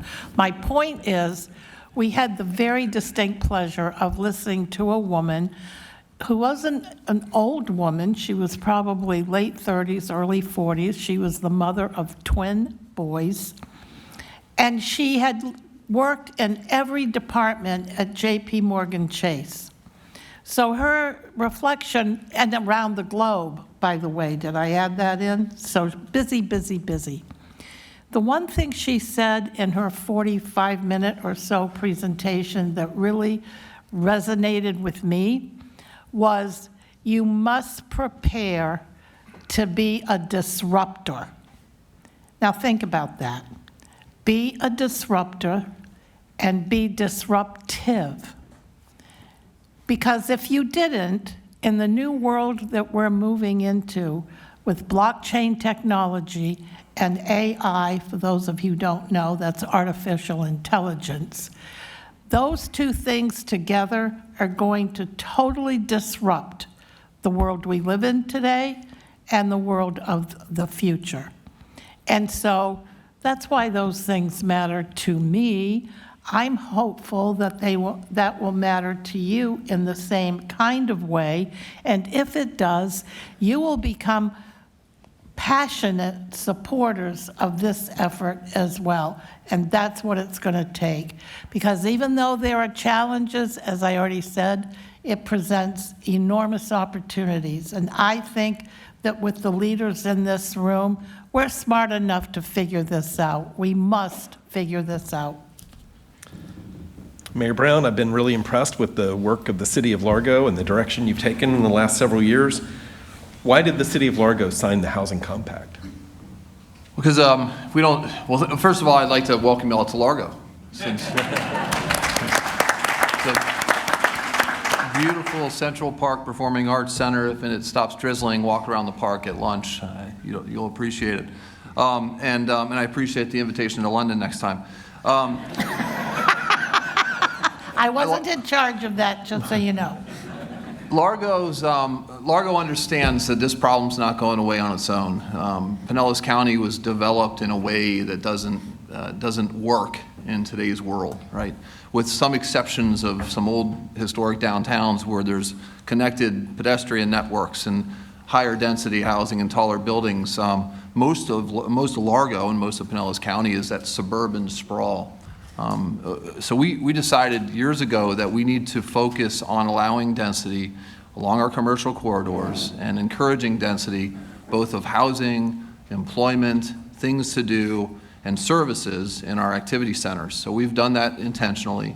We think it's important. People are moving here, and we really address the housing challenges one unit at a time and comprehensively. So we do things like look at an empty lot and why can't there be a house there? We're looking at our community development code, or our code, and seeing what stands in the way of developing that property or putting a small home on that property, and we're changing some of those rules. We just broke ground on our first through a public-private partnership, our first zero energy single-family home. We're working with a great organization. 4 or 5 blocks from here, and so it's going to be one unit, right? But it's going to solve the housing crisis for that family that moves in there. So, and then we're changing our overall rules for development. So moving forward, it'll be easier to redevelop, to put higher density in our downtown and our Tri-City area, as well as Largo Mall Activity Center. If we don't do something, it's only going to get worse. And the best time to do something was about 15 years ago, but this is probably the second best. Mayor Ongst, I'll turn to you a little bit and want to answer the same question about what the compact means to the city of Clearwater and your perspective. Well, the good news, and I've been in office for 23 days, so I'm relying on our experts over here. Fortunately, we have a council who's been very involved with this, and Denise Sanderson, who's bringing me up to speed. But obviously, it's very important. And the funded jurisdictions are in lockstep. There's nothing happening in a vacuum, which is great news, because we all need to work together. Face it, the average citizen doesn't know when he or she leaves Clearwater and enters Largo or Safety Harbor or Dunedin. We're crossing the border, the same in South County and St. Petersburg or Pinellas Park or unincorporated county. We are the most densely populated, yet the smallest county in the state of Florida. And we need to have people need to have housing that they can afford to live in near transportation centers. That's also very important, because right now housing costs have risen dramatically faster than wages. When I first got married in '76, my apartment was $175 a month. And we had the extended apartment with the security system. My phone bill was $8. I say frequently to people, even before I got this job, I don't know how young people do it. Even people that are making a good starting salary out of college, I just don't know how they do it.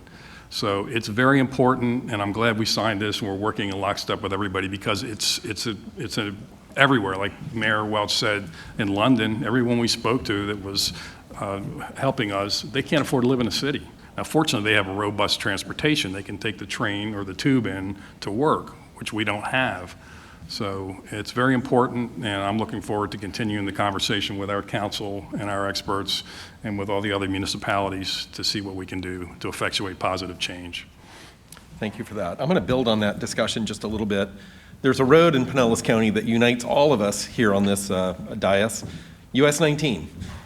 What is the role of US 19 in your plans for housing, and what does transportation mean from a housing standpoint?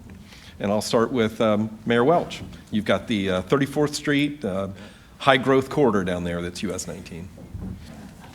You know, it's changed over the years, and I have to give a lot of credit to folks in this room, the MPO, the County Commission, the cities, especially Commissioner Karen Seal, who kind of changed what US 19 was 25 years ago. In our neck of the woods, I see opportunity, particularly on the southern end, not only for housing, as we look at Skyway Lofts that's gone in with 65 fully affordable units.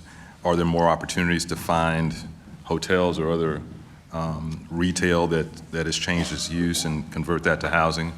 But also is that our next corridor for BRT, which is breaking records beyond projections on the Sunrunner. That was a decades-long effort, just to give credit to the folks that worked on that. And yes, I still say green light proudly, because that started our look at what premium transportation would mean for our community, but also, particularly when Barry came in, linking jobs and transportation and housing together, understanding that the three work together is vitally important. So for US 19, I see several opportunities, not only for housing, but for expanding our transportation options. And in South St. Pete, we're really excited about what we're looking at in the Skyway Marina District on 19. Okay. Mayor Brown, you want to talk about the Tri-City plan a little bit?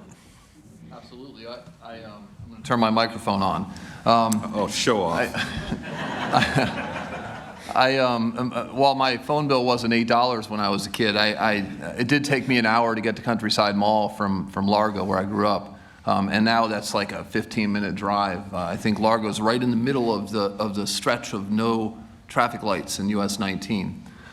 We recently completed our Tri-City plan, which is an overlay plan to allow for higher density to encourage employment. We have the largest employer in Largo is TD SYNNEX, which is a Fortune 500 company, right near that the intersection of Roosevelt and US 19.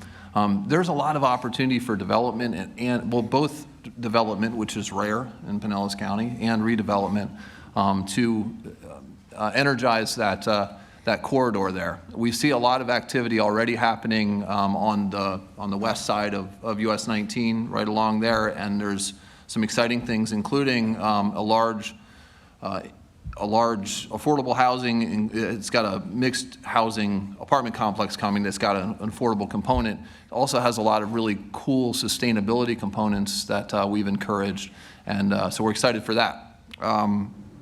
The other thing that I wanted to mention was the Gateway Plan, which kind of ties into that Tri-City area, which connects to US 19 as well. Working together with the municipalities of St. Petersburg and Pinellas Park, as well as the county, to get a real good plan for that, I think is going to be instrumental in a real success for that whole corridor. Okay.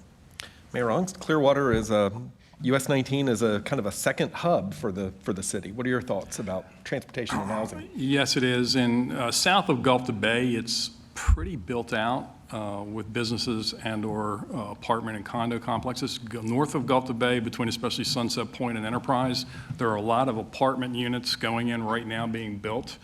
I'm not sure how affordable they're going to be, but they're being built and people will be able to rent them. And the important thing is transportation. You know, we have in the city of Clearwater, 11% of our households have no vehicles. 43% have one vehicle. So 54% of our citizens have access to no vehicles or only one. And if you're talking about a married household with children, one vehicle is more than a challenge. So trying to get businesses and trying to get housing near transportation centers is of the utmost importance. And I know we're working in that direction and we'll continue to work in that direction to see what we can do. You also have a pretty large Hispanic population in the US 19 corridor as well, and I see them out there with yes, we do, riding their bikes with grocery bags around the handlebars. We do, and that's very dangerous at some of those intersections. Yeah, even the ones under an overpass, it's still very dangerous because too many people are doing this when they're sitting in a red light and then they just go and they don't pay attention. So yes. Commissioner Long, I'm going to ask you to speak a little bit to the big picture of US 19 and the importance of transportation and affordable housing here in Pinellas County. Step back and put your regional hat on. Okay, don't be sorry you asked me this question, Whit. I had to. Uh-huh. So most of you here, or a lot of you in this room, have known me for a very long time. And you know how I love to talk about my beautiful family. So I think a little story about my own experience might resonate in response to that question, because I moved here in 1972, and I moved from New York City. That's not where I grew up. You might hear that story a little later on.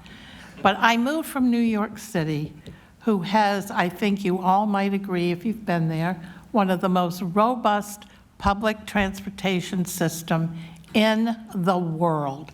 And why is that?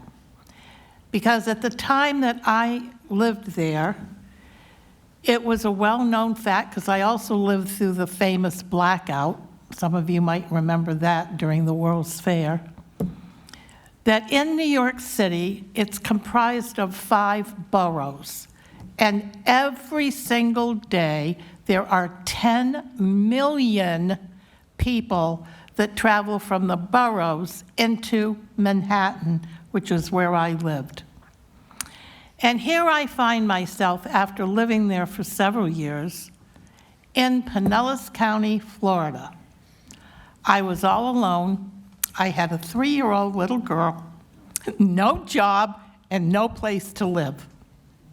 So I'm a product of the world we find ourselves in today, because I was dumbstruck by the fact, oh my God, I can't even go from point A to point B without an automobile. I had no money to buy one. I was fortunate enough to have a cousin that was living here who had an extra vehicle that he was not using, and he gave it to me to use so I could find a job and figure out how I was going to pay for myself and my little girl to live. So it's a long journey from then to where I am today.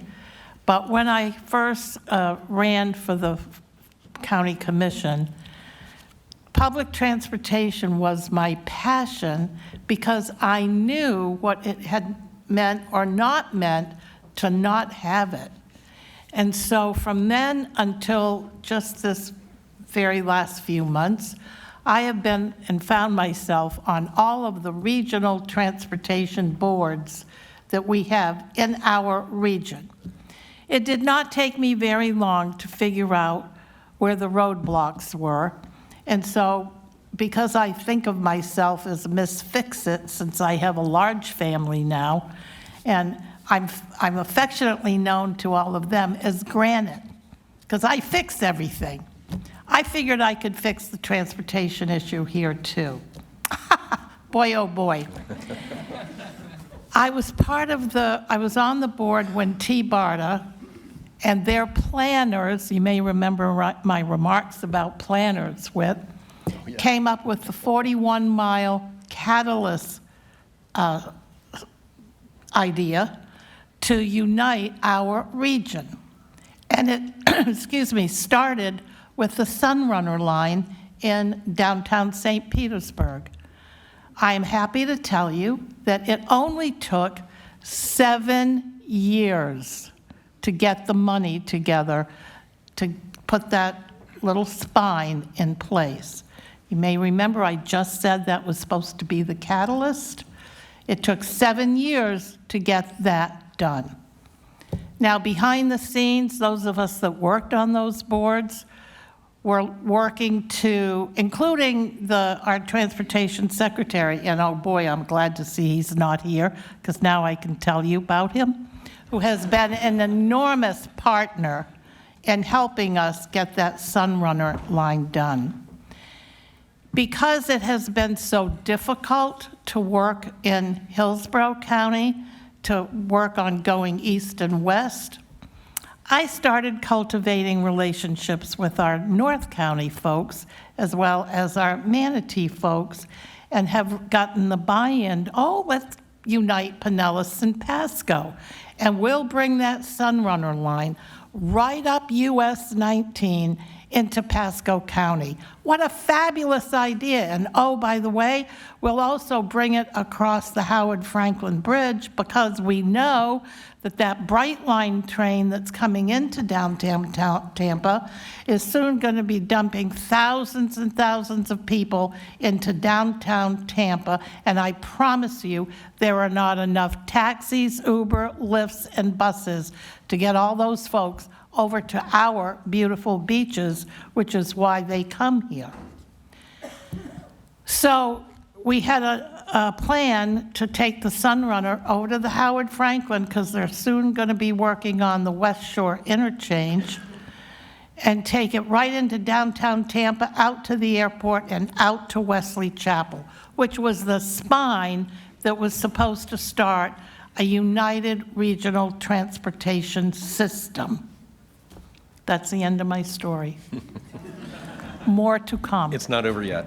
It's not over yet. Speaking of transit and Sunrunner, how do you ensure that transit-oriented development is affordable? That's one of the big challenges in New York City. It's a big challenge across the country. Are you asking me? I'm asking you or anyone who would like to answer that question. I can't wait to answer this one, because as you know, we've already said, why are you laughing? I already talked about Global Tampa Bay, and so did the mayor and second mayor, and he's going to go next time. Think about this. In the 1600s, London started their public transportation system. 1600. Hello, people. It's 2023. We're just beginning ours. Do you see a little disconnect there in terms of leadership and chutzpah and get it done strategy? Come on, really? And today, they have one of the most effective transportation systems in the world. And so does New York City, by the way. And why do they have that? Here's a clue. Density. They have density. One of the hardest problems we have on the county commission is when we have a public hearing and have to make decisions on zoning and density. Oh yeah, and let's not forget land use. So come on, let's be real. This is about elected officials making tough decisions. Oh, here's an idea. Tough decisions mean you make some people happy, you make a lot of people mad. Well, you know what? If you can't take the heat, get out of the kitchen, because these are very tough ideas that we have got to start being real about and not playing politics with what we all know is the right thing to do. Mayor Welch. Whit, if I could jump in on that. I miss so much being on the dais with you. I bet you do. Because you just make me think about things, and before I forget it, so exactly what the commissioner said, there are a lot of ways that we can make sure that the development that happens is affordable, through our planning, through our regulations, but at the end of the day, you have to have the courage to do what you need to do to make that impact. A couple of examples, and Amy Foster is our administrator for Community and Neighborhood Affairs, but her and I saw Liz. Where did Liz go? Is Liz still here? They recently brought an NTM1 zoning, and that is zoning that basically allowed duplexes and quads along our major corridors. And they did such a great job in arguing the facts, arguing that this will not be a detriment to our neighborhoods, but it would just allow different types of housing in certain limited corridors in the city. And even that kind of limited innovation drew rooms full of folks, even in the overflow, in adjacent neighborhoods that really weren't even affected. And really they had misinformation about what this would actually do. But we have to keep in mind that you can't play to the room. That doesn't reflect your entire community. Because there are 30 people that sign up to speak on an issue, and you're in a city of 270,000 people, you have to keep that in perspective. And anyone who's served on any board or commission knows that you have to keep the big picture in mind. And so we have to support our staff when they come up with a plan that actually addresses the need. And then we have to have, the courage to speak truth to folks who might not understand what we're trying to do, or might just be misinformed. They don't want those people in their neighborhood. We actually heard that at those meetings. Mm-hmm. And we have to speak to that. Well, who are those people? Let's talk about that a little bit. These are the folks that, when you go into the emergency room, they're taking care of you, or they're taking care of your kids after school. Those are these people that we're trying to make housing affordable to. Same thing on transportation. We fought that battle for a long time. We've got the most underfunded transit system in the United States, along with Hart and Hillsborough. Until you've got basic transportation that can take people where they want to go without waiting an hour in the Florida heat. You want 15-minute headways. You want it to run late at night and on weekends. Like any other big city already has that. They just assume they have that. That's when the commissioner moved here, she just assumed we'd have that in Pinellas, and we didn't. So we've got to get that funded as well, because that triad of transportation, housing, and jobs has to be complete in order for us to move forward. So just have the courage and understand, going back to green light, I had the threats, you're going to be kicked out of office. I think that was my second term. I did 5 terms on the commission. I think my win after green light was the biggest that I had ever, because those folks only spoke for a very small minority of folks who are just opposed to any kind of change. We've got to do the things that are necessary to move the entire community forward for this generation and generations to come. Mayor Owens? Yeah, can I pitch in? I'm glad to hear the chair and the mayor say these things. In my experience, I told friends of mine after they lost a vote they were interested in, but I thought was right and voted the other way, that, hey, sometimes you get the elevator, sometimes you get the shaft. And that's the way it is, And you have to have the courage and the guts to do the right thing. And that's what, right now in Clearwater, I don't know if this is going to come up, but I want to, before I forget, we have 173 workforce housing going in our gateway, which is near transportation corridors and is close to the beach, because we can't put those kind of housing on Clearwater Beach. There's no room for it. We have 81 more going in that it's affordable housing nearby, and we have 24 townhomes going in. So we have these on the books. We're going to be looking for more opportunities and more land that we can make into affordable or workforce housing, because it's very important. People that work on Clearwater Beach, they have to be able to get there in an accessible way, and they have to be able to afford to live. And they can't be living up in Pasco County and coming down to Clearwater Beach to work for $12, $15, $20 an hour, or whatever it is that they're working for in the restaurants, hotels, or in the tourism industry. So it's very important, and I'm glad that we've got those things on the books, and we're going to bring them to fruition soon and look for more opportunities. But yeah, I'm just really happy to hear both of you say that, because it's very important. It's you don't win a lot of fans sometimes, but when you're doing the right thing for the community and what you know is right, just do it. Mayor Brown, you got your finger on the button. We have in Largo, we have coming in December, we'll be breaking ground on the highest density mixed-use housing project in the history of Largo in downtown. And that wouldn't have happened without incentives. As was mentioned on the earlier panel, oftentimes developers are not going to build affordable housing if they can just build market rate housing. So we're able to incentivize that. I think a challenge that our staff is working on is making sure that's long-term, and making sure that it doesn't go away in 20 years, because the need for affordable housing is going to, after 20 or 30 years, is still going to be there. So we're changing some things to make sure that we have long-term, whether we work through land trusts or whether we require it to be longer. One thing that came to mind is with that development, thankfully, the not in my backyard element's really not there. People are concerned about traffic and transportation. Now that apartment, those apartments are going to be about 4 blocks from one of our largest employers, 2 of our largest employers, both the Pinellas County School Boards as well as our whole medical arts district.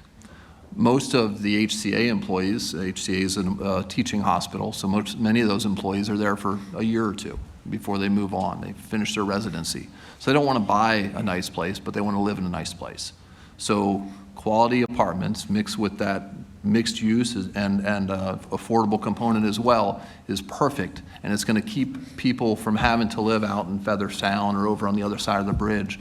Driving in Largo, there is a westbound traffic jam in the morning, and those people are going to HCA, that whole medical arts district, as well as Morton Plant up in Clearwater, coming down through West Bay Drive. So it's gonna shorten commutes, and when I talk to people about it, I provide the data on that and say there's X number of cars that come west on West Bay Drive, and those people will now live in our downtown and be able to bike to work or walk to work.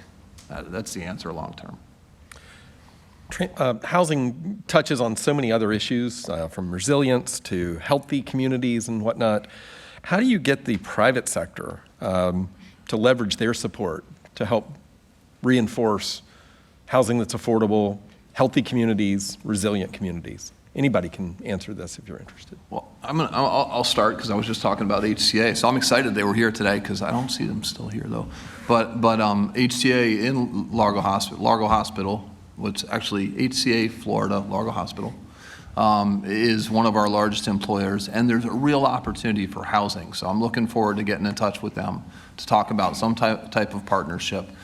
There's an overlay on that area to allow for mixed use, higher density housing. We're working on some adjacent property, a defunct golf course that we just recently purchased to do some regional stormwater work to allow for higher density so that the developers don't have to do on-site stormwater treatment.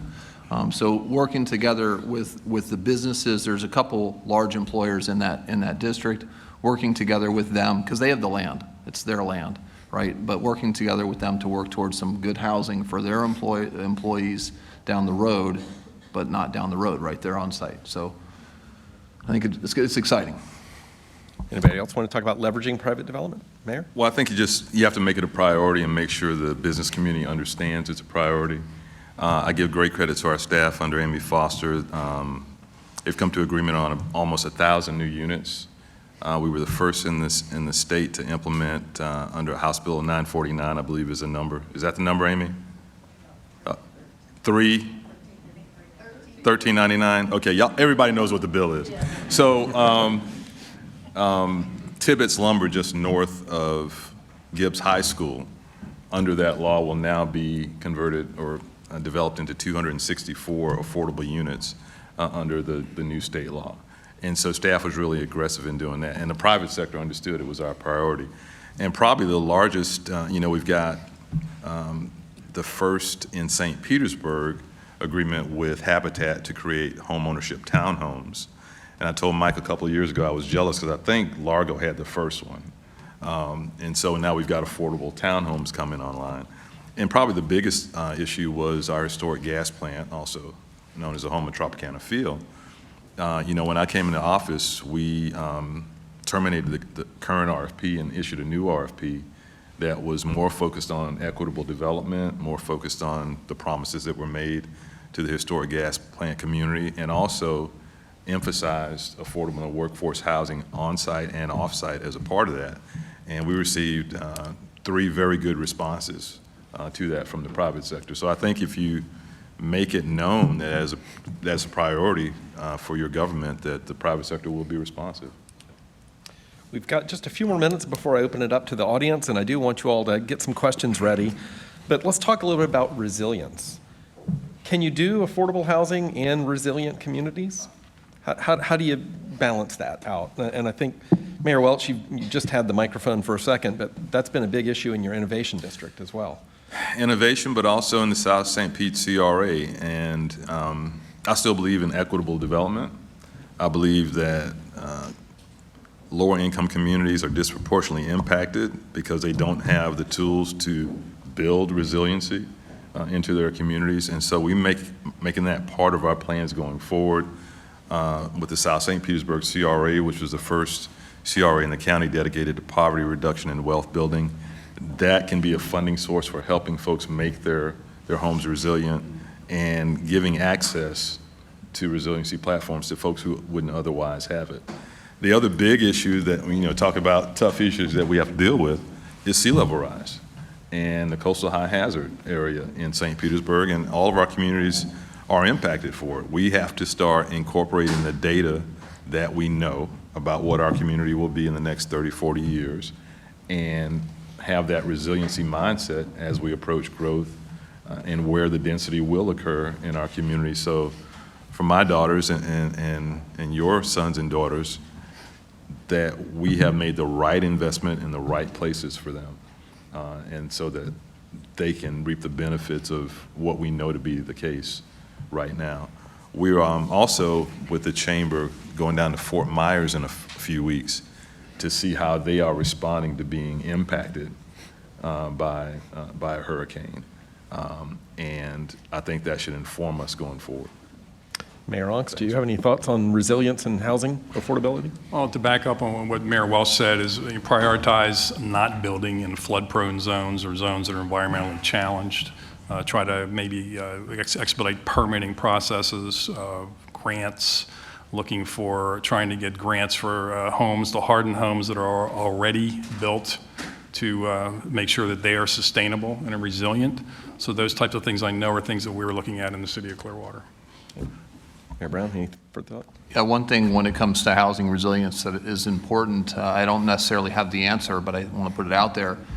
We have a lot of residents in Largo that are in mobile homes, nice mobile home communities.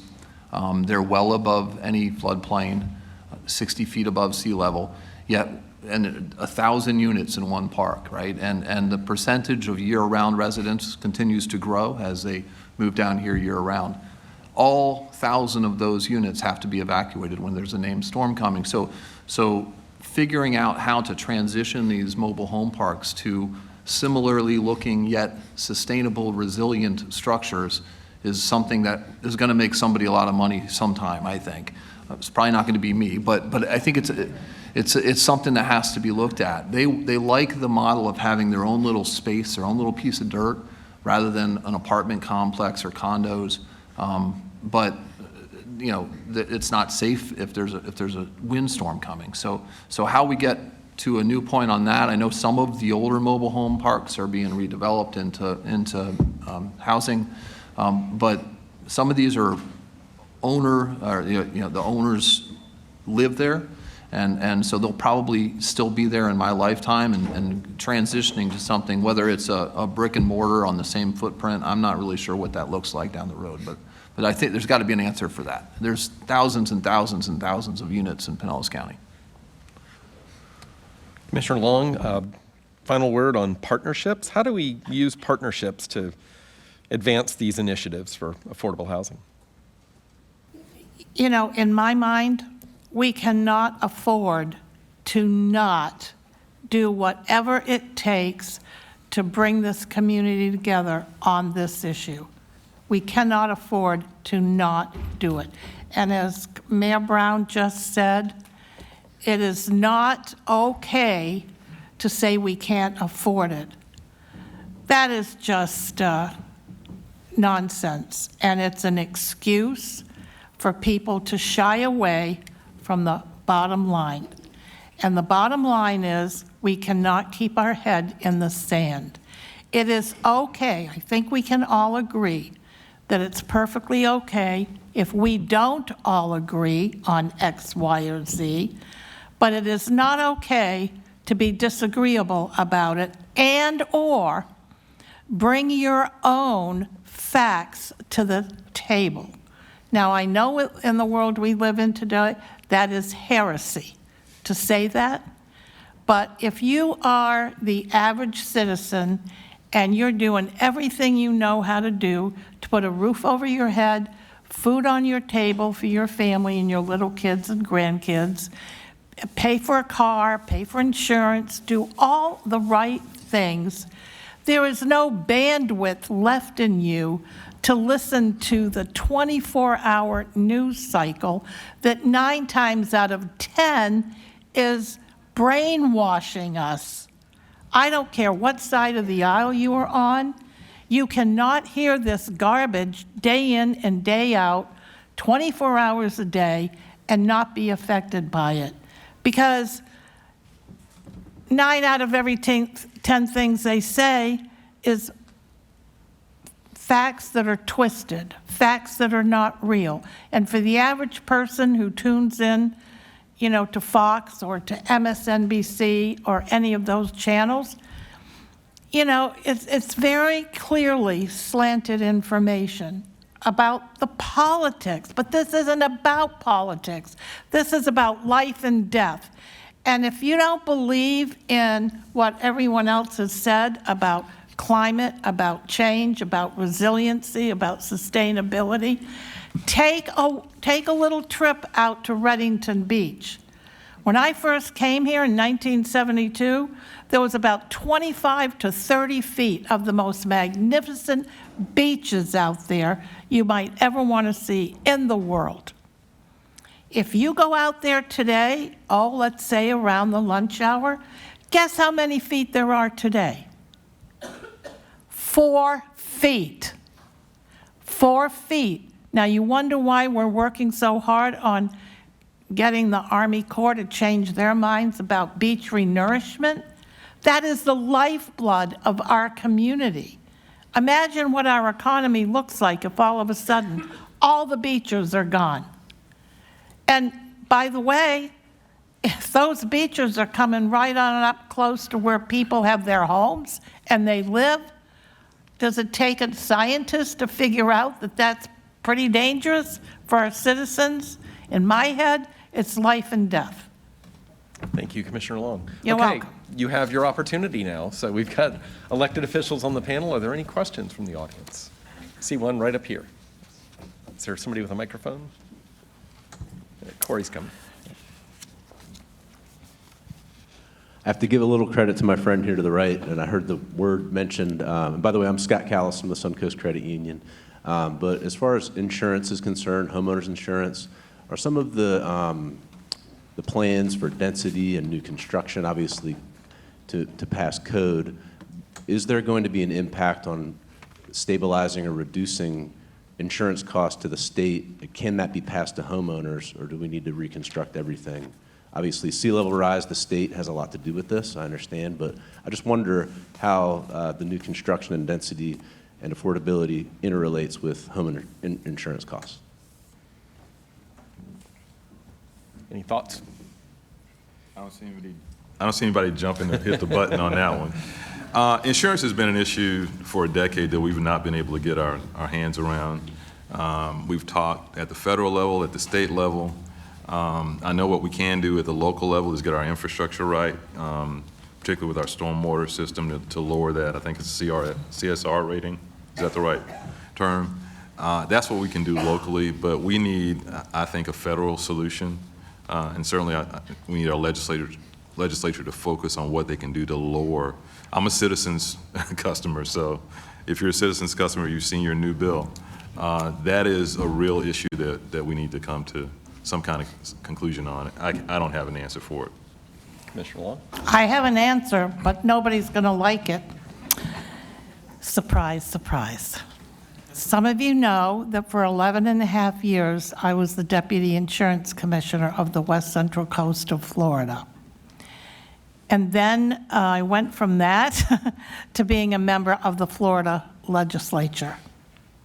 If you want to know why our insurance system is, shall we just say, a little broken, it is because the state of Florida allows insurance companies to start up and be undercapitalized.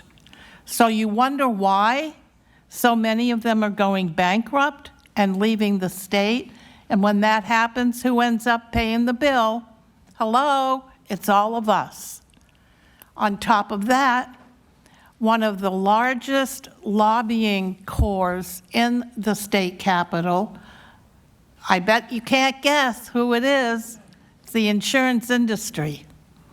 So when it comes to making those really tough decisions that require leadership and courage, maybe we try to figure out how you do that without putting those folks that are elected constantly being unelected, because they do make the tough decisions and try to do the right thing. Any other questions? There we go. Hi, my name is Victoria Kelly with the Homeless Leadership Alliance of Pinellas, and there's been a lot of really wonderful talk about, doing what's necessary and doing what's right in order to make change. But I think we all know to make meaningful, sustainable change, there has to be widespread community support. People have to buy in. So my question to all of you is, what's being done? What are you doing? What's on the books to change this or reduce the stigma surrounding affordable housing? The people who go and live in these units, who have to take public transportation, who are many of the people in this room. What's being done to reduce the stigma and help the community see that these are just neighbors in need and there's no harm in somebody living in an affordable unit next door? So I'll start with, according to a lot of numbers, Largo's long been an affordable place to live in Pinellas County. So there's an asterisk there, right? All of Pinellas County is becoming unaffordable. But I think when we approached it with our city, we really wanted to preserve our historic neighborhoods and build density and affordable housing and really activities. The people that live in the historic neighborhoods, they want to be able to come to downtown or go to the Tri-City Plan and have a dinner. You can't do that without density there to support those businesses every day. So that's what we've been selling, or basically presenting to our residents. They love to go to Dunedin, but they don't want to go up there every week. They want to have a downtown where they can come and have a beer and have a nice dinner. It's an active downtown, but it's an active downtown from 9 to 5. So the promise of that, and that doesn't happen without density, being honest with that, I think has helped all of our residents really get on board with our activity centers and keeping those activity centers along our main corridors and where they expect them to be. Who else wants to? I think we've got a great track record in Pinellas County of what we've actually done with affordable housing. And so what I do, I took a former mayor of Sarasota who heard about what we've done with the penny and took her around to see some affordable housing that we built over a decade or so. So Skyway Lofts was a newer one, but Brooker Creek Apartments, Del Mar Terrace. I was looking to see if Bruce Bussey was here. Is Bruce here? He's around here, yeah. Bruce. I want my spreadsheet. So Bruce sends me a spreadsheet occasionally with all of the development that has occurred in Pinellas County that's affordable. And how many units? Are we up to 10,000 units? Yeah. And so that's our track record. And we can take people out and show them. Most folks don't even know it's affordable in their mindset. So take folks out, let them know what we've done, and again, there's a reason the penny for Pinellas passed by 83% in 2017, because we told folks what we do with the dollars. We put up those little signs, which I don't know if it's illegal anymore under state law, to say this was funded by the penny for Pinellas, and show folks the same thing with affordable housing. This is what we've done with affordable and workforce housing. These are places where you would want to live, where your family and your children would want to live, and kind of get rid of that stigma. That's the main thing we can do. And to the Homeless Leadership Coalition, is that the name of it now? Leadership Alliance. You know, we've got folks in the room that were here when that started in '06, and we did a similar thing to talk about, you know, what does it take to become homeless? Well, it takes an accident or missing a paycheck or a medical issue. That's what it takes to become homeless. And we kind of humanized it, and out of that came funding from counties and the county and cities. Pinellas Hope grew out of that, and then later on Safe Harbor. And just humanize it and make sure folks understand that. And we've got a good track record of doing that. We just need to fill a room like this, have the conversation. We've done a lot of that in St. Petersburg on issues, just invite folks out for a community conversation and have a face-to-face and talk about issues, and you'd be surprised how much consensus you can come to. So we'll continue to do that.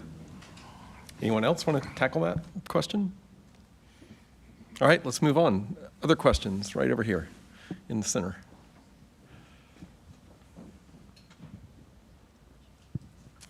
Hi, Alicia Parinello, City of Largo Planning. I do have a question regarding how do you view the role of missing middle housing and how that's going to combat some of the affordability challenges and also address some of the NIMBYism and fear of higher density?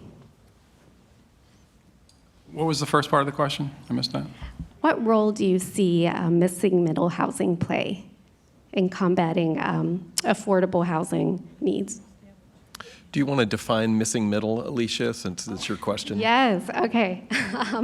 Not everybody may have that definition.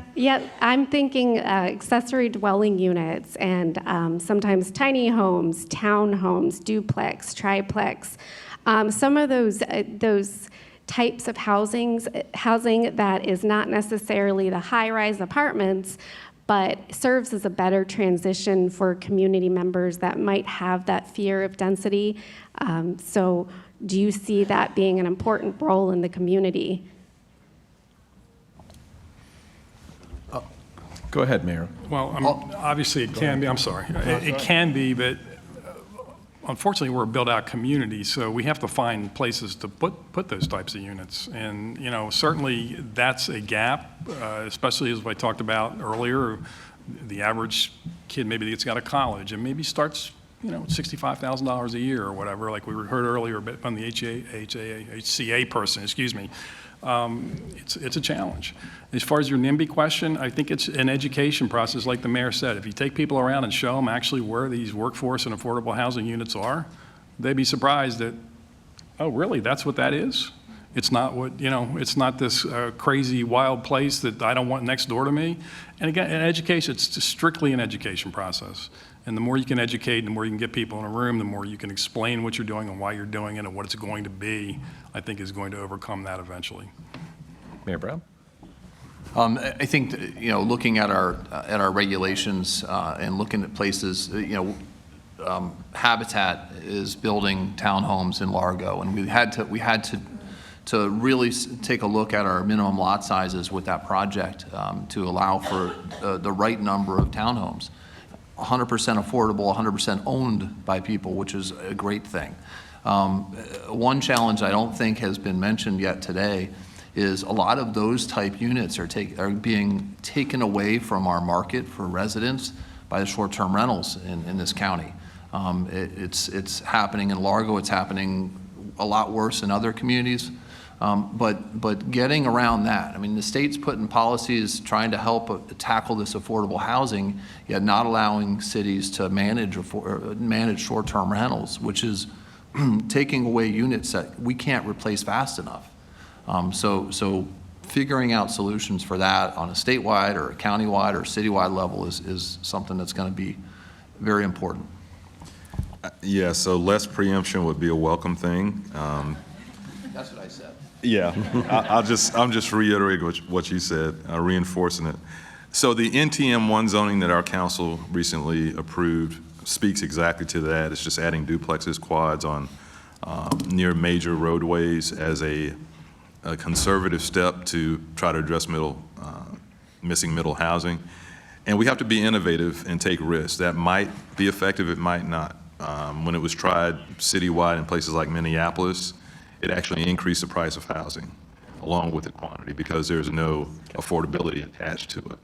But it is something that's important to us. That's why a lot of our incentives go up to 120% AMI to try to capture that missing middle. Our focus, and I think we did an analysis a while ago that working with the FAST group, I don't know if any of you have talked to FAST, but they're pretty specific about data they want. And we looked at what we'd actually done with Penny for Pinellas, and most of that had gone for 80% AMI and below, because that's where most of the need is. So it's something I think you have to have a balance between the missing middle and the traditional affordable income. Commissioner Long, some thoughts there? Thank you so much.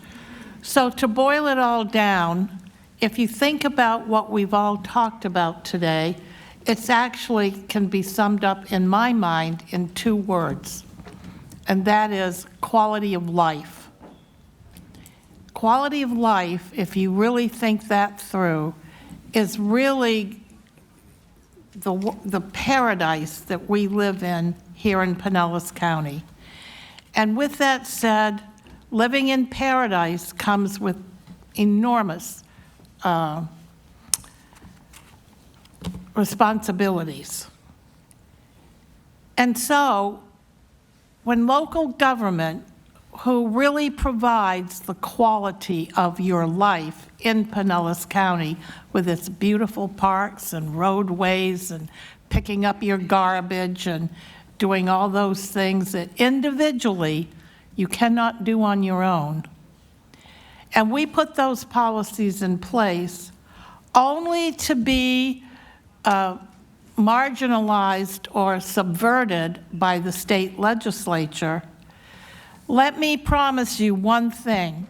It's not going to be the state legislature that comes to your aid when we have a hurricane or a tornado or a horrific rain event, which now is becoming so more frequent and so more heavy than ever before. It's going to be your local government. So, as everyone here has said, if they would stop preempting us, we could get a lot of this stuff done. And to the question about the missing middle, I think there's probably a real place for those things. But again, we have to be able to put policies in place that allow it with land use and with zoning and with everybody saying, oh my God, we can't have that next door. Thank you, Commissioner Long. We'll let that be the last word. I want to ask you to give a round of applause to our panel members. Thank them for their, thank you.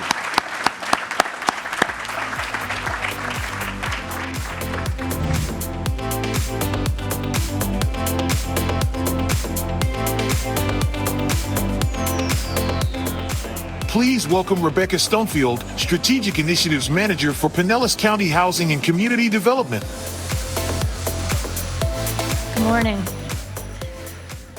I'm Rebecca Stonefield. I am with the Pinellas County Housing and Community Development Department. I will make this quick for you.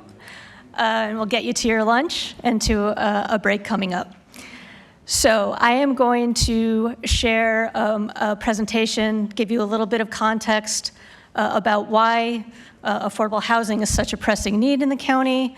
I will share a little bit about the Housing Compact and tell you what that is a little bit. And I will also introduce you to the Housing Action Plan. So a lot of what we're going to touch on was already discussed today. Housing costs have been rising significantly. Examples here show you that the median sales price of upwards of $400,000 in the county will get you approximately just over 1,000 square feet in certain areas of our county, with a monthly mortgage rate of a mortgage payment of about just under $2,500. We have also seen rents rising significantly, and what this slide illustrates is in these communities, the median monthly rent for a one-bedroom apartment is approximately $1,500. And why that is important to know is if you look at our essential workers and what they can afford within monthly rent, many are unable to afford that. So why do we need affordable housing? Also, we have a significant portion of our community that is cost burdened. A significant part of their monthly income is going to both housing and transportation. You can see that just over a third of our households and half of our renters are cost burdened, and they're spending more than 30% of their housing alone. So the Housing Compact, that's why we're here. This is what we're talking about. This is what we want you to be a part of. Fort Pinellas and Pinellas County have started this effort to work with our municipal partners to address affordable housing and making that connection to transportation, to our jobs, and understanding that how we achieve affordable housing in the county is working together. Our initial Housing Compact partners were not only Fort Pinellas and the county, but the cities of St. Petersburg, Clearwater, Largo, Pinellas Park. And we have recently also brought on Gulfport, Oldsmar, and Treasure Island, who are members of the compact. So the Housing Action Plan is the implementation tool that for the compact itself. And that's something, if you're here for the afternoon session, we hope you stay and you participate where we can hear from you. We'll delve into that a little bit more and get some input from you on that. So I'm going to walk you through what the primary goals of the Housing Action Plan are. The first talks about how we prioritize where we locate affordable housing, making that connection to transportation, investing in our transportation system as we try to increase densities in areas that can support it, and to also, when you have that concentration of new housing, you can also potentially expand and support your transit system. The second goal has to do with healthy communities and ensuring that our residents have access to some of the key amenities that they need, some of the key healthy food sources, medical care, et cetera. How do we get our residents conveniently to those resources? We also want to ensure that as we invest in our communities, and especially those areas that may not have seen a lot of investment in the past, that we are not displacing those who have been part of the historic fabric of those neighborhoods. And so how do we ensure that we are working in an equitable way? Resiliency, we touched on that a bit just recently here. And so we want to make sure that we're understanding where our vulnerable areas are. As we mentioned, much of the county is flood prone. So how we build and where we build our homes is essential when we're looking at this program. We want to make sure that we are not only adding new homes in a responsible way, but that our existing housing stock is preserved and protected, and the Housing Action Plan calls for programs that can help support that. So housing choice, we were just having a great conversation about that. The diversity of our housing stock is important, and the Housing Action Plan talks about how do we plan for densities that would support a mix of housing types, housing sizes, locating a number of maybe smaller units in less land, and how does that in turn support not just affordable housing, but our market rate housing as well. So we're expanding housing stock that has a good opportunity to create affordability in general for our community. So community stakeholders is another key component of the Housing Compact and the action plan. And we talked about the need to coordinate our conversations from their different perspectives, our different expertise. And so that's why you're here today, and we have such a great range of different subject matter experts in the room, and we are hoping to have you continue to be part of that conversation. So then the implementation framework of the Housing Action Plan, not only do we have this collaborative effort, but it's important to understand that our communities also retain their authority over their local decision making. And so while we work together and we learn from each other, communities can still identify what the right solutions in their areas are.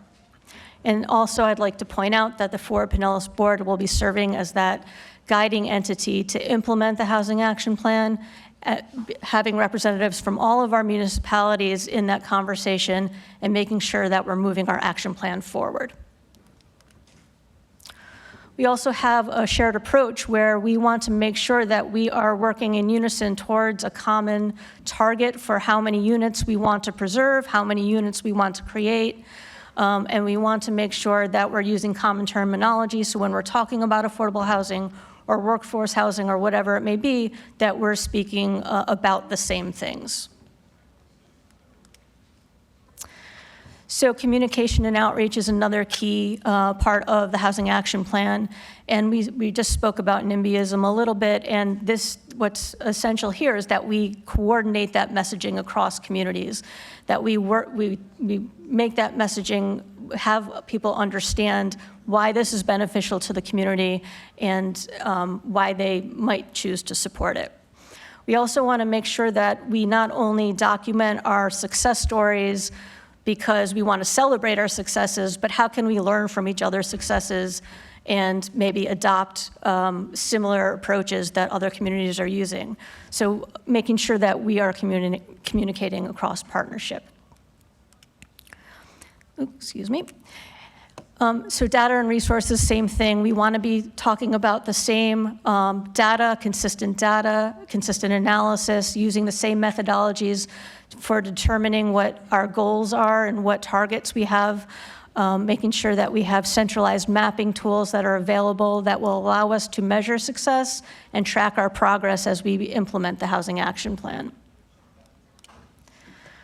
So then one of the big things that will be coming out of the Housing Action Plan is a regulatory toolkit. And what this will do is maintain not only a set of regulatory best practices, but what are different funding opportunities or funding programs and other strategies that communities can look to this toolkit and see what fits in their community. But it shows a good set of options that communities can choose from and learn about. It's also, again, I'll just reiterate, while we're working together to achieve the intent of the Housing Compact through the Housing Action Plan, local decisions stay within the locality. That also includes financial decisions, staff resources, and policy and regulatory solutions. It all lies within the local community, learning from our collaborative effort. The compact itself is a 10-year partnership, and any partner can opt to leave the compact at any time. However, if they do so, it does not affect the strength of the remaining partners in that compact. So the next steps are, we are calling those communities who have not yet been part of the compact to work with us and to consider becoming a compact member. I hope you see the value in that, especially after this afternoon's discussions and facilitation. We'll have local communities who are partners within the compact endorse the Housing Action Plan, and we continue to work with all of you and others and other resources that you tell us are out there to make sure that we have the right stakeholders in the room to address this problem.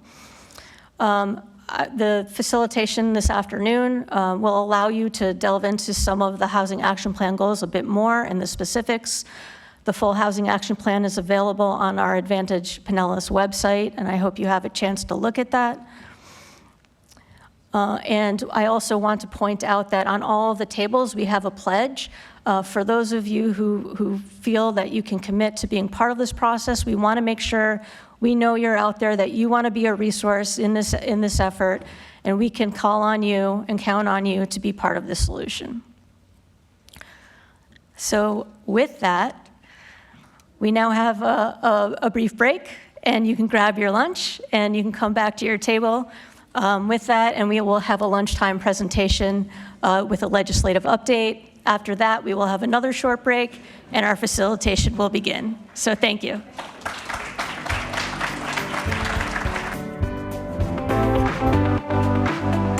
Please welcome Evan Johnson, Planning Division Manager for Pinellas County Housing and Community Development.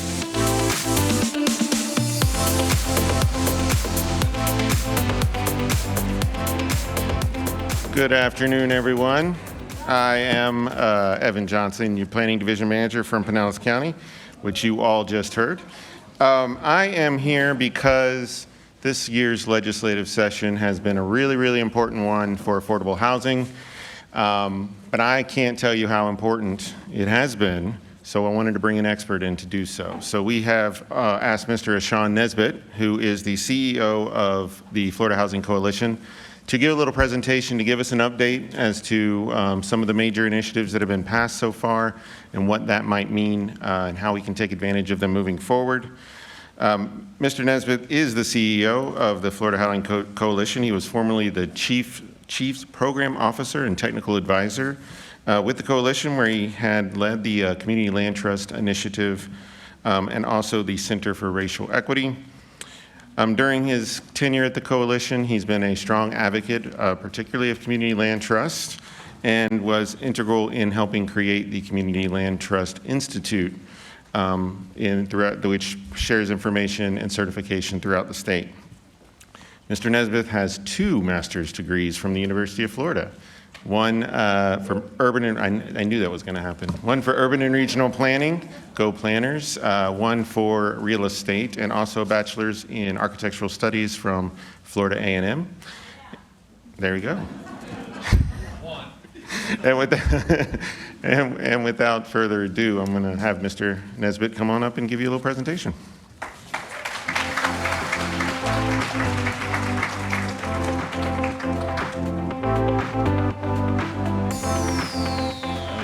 Good afternoon. It is afternoon, right? It is good to be home. What Evan didn't say is I'm a St. Petersburg native, born and raised, Lakewood High School graduate. And I'll tell a little story. When I graduated as a planner, want to know what my salary was? This was in 2005. I was making $28,000 a year. As a person with a master's degree, highly educated. I was a ship administrator, and I qualified for the SHIP program. So if you want to see what affordable housing looks like, it is me. I was a person that needed affordable housing. I was a resident as a young married couple with my wife and my first son. We were living in low-income housing, tax credit housing. So, humanize what it looks like. It's not just about the pretty buildings, it's also about the people that live there. And as a person that has come through that, it's definitely a part of me and part of who I am. And so when you're telling those stories, say, I was a person. How many of you were renters at one point? So if people don't want renters living next to them, hey, I was a renter some people might still be renters. So these are little things you can do to kind of advocate and tell the story. So I'm here to talk about the Live Local Act and really kind of relate it to the Housing Compact Action Plan. But just a little bit about the Florida Housing Coalition in case you're not familiar with us. We are a statewide nonprofit. We've been around for 40 years.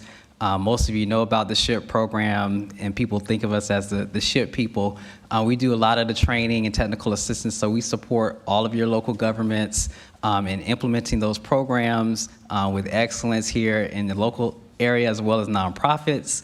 And so it's really good at this point in our history as a state. We have as part of our vision that there really is an ethic in every community that everyone deserves to have a place that is affordable to them in a suitable living environment, even the lowest of incomes and our most vulnerable, and that ethic really permeates all of our communities. So it's really great at this moment to see that ethic start to really permeate, to see our vision coming forth, and we really want to capitalize on that moving forward. And so I just wanted to share that with you about us, and it's really good to be here this afternoon and share with you. And I think I'm going the wrong way. Here we go. And so most of you know about the Sadowski Trust Funds and the Sadowski Act in 1992. Some of you are part of that. And so really just to kind of break that down, that consists of 2 trust funds. And so in 1992, a group of stakeholders came together, diverse groups, and said we want to create a dedicated funding source for affordable housing. And so out of that came 2 trust funds. There was our State Housing Trust Fund and our Local Government Housing Trust Fund. So the State Housing Trust Fund, many of you know of as SAIL, the State Department Incentive Loan. Most of it goes to funding that program, which is a rental housing development program. It really funds the development and preservation of rental housing. And then there's the local housing trust funds, which we know is SHIP. So it's SHIP and SAIL. You see how that goes? The State Housing Initiatives Partnership, and we talked about partnerships. It really was meant to incentivize partnerships at the local level to produce affordable housing. And the SHIP program really has a home ownership focus. So most of that funding is to go towards homeownership activities as well as construction activities to really bridge the gap for those that want to achieve as well as preserve homeownership in their local communities. And so those collections, it comes out of your doc stamp. So every time you realtors in the room, every time you sell a house and those things are recorded, a portion of that doc stamp goes towards funding this program. So it's really kind of designed to have more money at a time when it's most needed. So when prices are up, there's more collections, there's more money. When prices are down, kind of fluctuates in that way. But it really is a great model for the country as far as a state housing trust fund. And so over the years, a lot of that funding has been, as we say, swept back into general revenue out of the trust funds to fund other things that the legislature has decided to fund it with. However, in 2021, there was finally legislation to stop those sweeps permanently, and so there are no more sweeps of our housing trust fund. It did come kind of with what we call a permanent cut. So 50% of what normally would have gone is now going to other things, but those 2 other things are good things that I think can flow back into housing. One of those is septic to sewer, and the other one is to address issues of climate change. And so really, those things, if you think about them, can actually go back to supporting affordable housing. And so that happened in 2021. And so there really is no more sweeps. And so that is really a great thing. And so we look at the Live Local Act kind of as the bookend to the 1992 Act. And so it really now, I think, does, and if you look at those first bullets and the last bullet there, is really what this is all about. Really encouraging the private sector to be the primary vehicle of affordable housing development. Now, those of you who work and do this, you are private sector. Nonprofits in the room, that's private sector. Those that develop low-income housing tax credit or housing credit developments, that's all pretty much dominated by for-profit developers. So really, if you look at who is really producing housing that's affordable, it really is the private sector. But really what this is intended to do is to bring more folks to the table, to bring more resources, to produce more incentives for a wider variety of folks to get involved with the production of affordable housing. And so what it amounts to is a lot more money, more tools, and I'll qualify that term, we'll talk about that later, and more opportunity. And so we talked about there being no more sweeps. So the first year, if you look at fiscal year 2021-22 on the SHIP, and this is a statewide number, 146 million. This year, 2023-24, what we're expecting, $252 million is SHIP. And so this number was actually in the legislation. So the legislature is committed to this number in spite of what collections might be. So this is the number that's going to hold. So $252 million for SHIP. And so that's, almost double, just from a couple of years ago. The SAIL program, that's $259 million. That's actually appropriated, and that's really broken down to about $100 million that's coming out of, a little over $100 million coming out of the collections, as well as an additional $150 million that's being committed over the next 10 years. So that's going to amount to $1.5 billion over 10 years for rental housing production through the SAIL program. And this is just appropriations. This is not counting the money that's coming back into the SAIL program because those loans are all balloon loans that get repaid. So just so you know, these aren't just nice looking projects, these are cash flowing projects. So a lot of that money is coming back to the SAIL program. So it's really quite a bit more money that's going to be going into rental housing production. We'll talk a little bit more about the Hometown Heroes program, but that's now been made permanent, and that supports homeownership. The Inflation Response Program, which was previously called CHIRP and previously called something else, but this is really to help shore up those rental housing developments that were already in development that are experiencing heightened costs due to inflation. So to make sure those projects get across the finish line, there's an additional $100 million into an inflation response program. And then you've probably heard this number 711 or 811. The number most people are quoting is $711 million, but there really is an additional $100 million, and that's through the Live Local Tax Donation Program. And this is really an opportunity for the business community to really get involved with the production of affordable housing.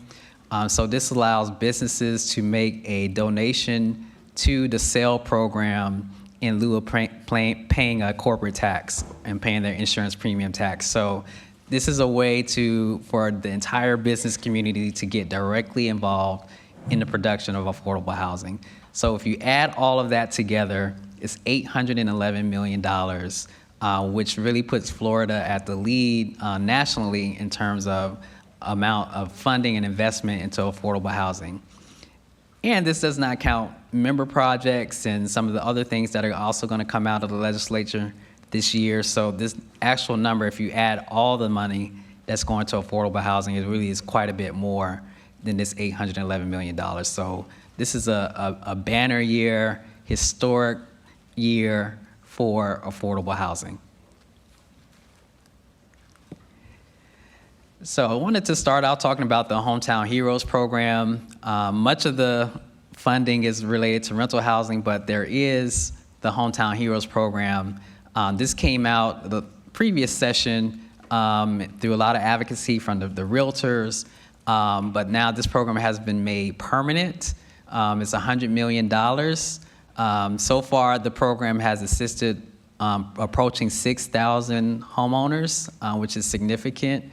But now this program is permanent. There have been a couple of changes to it. They have increased the amount of assistance that people can get through the program to $35,000, and that's the maximum.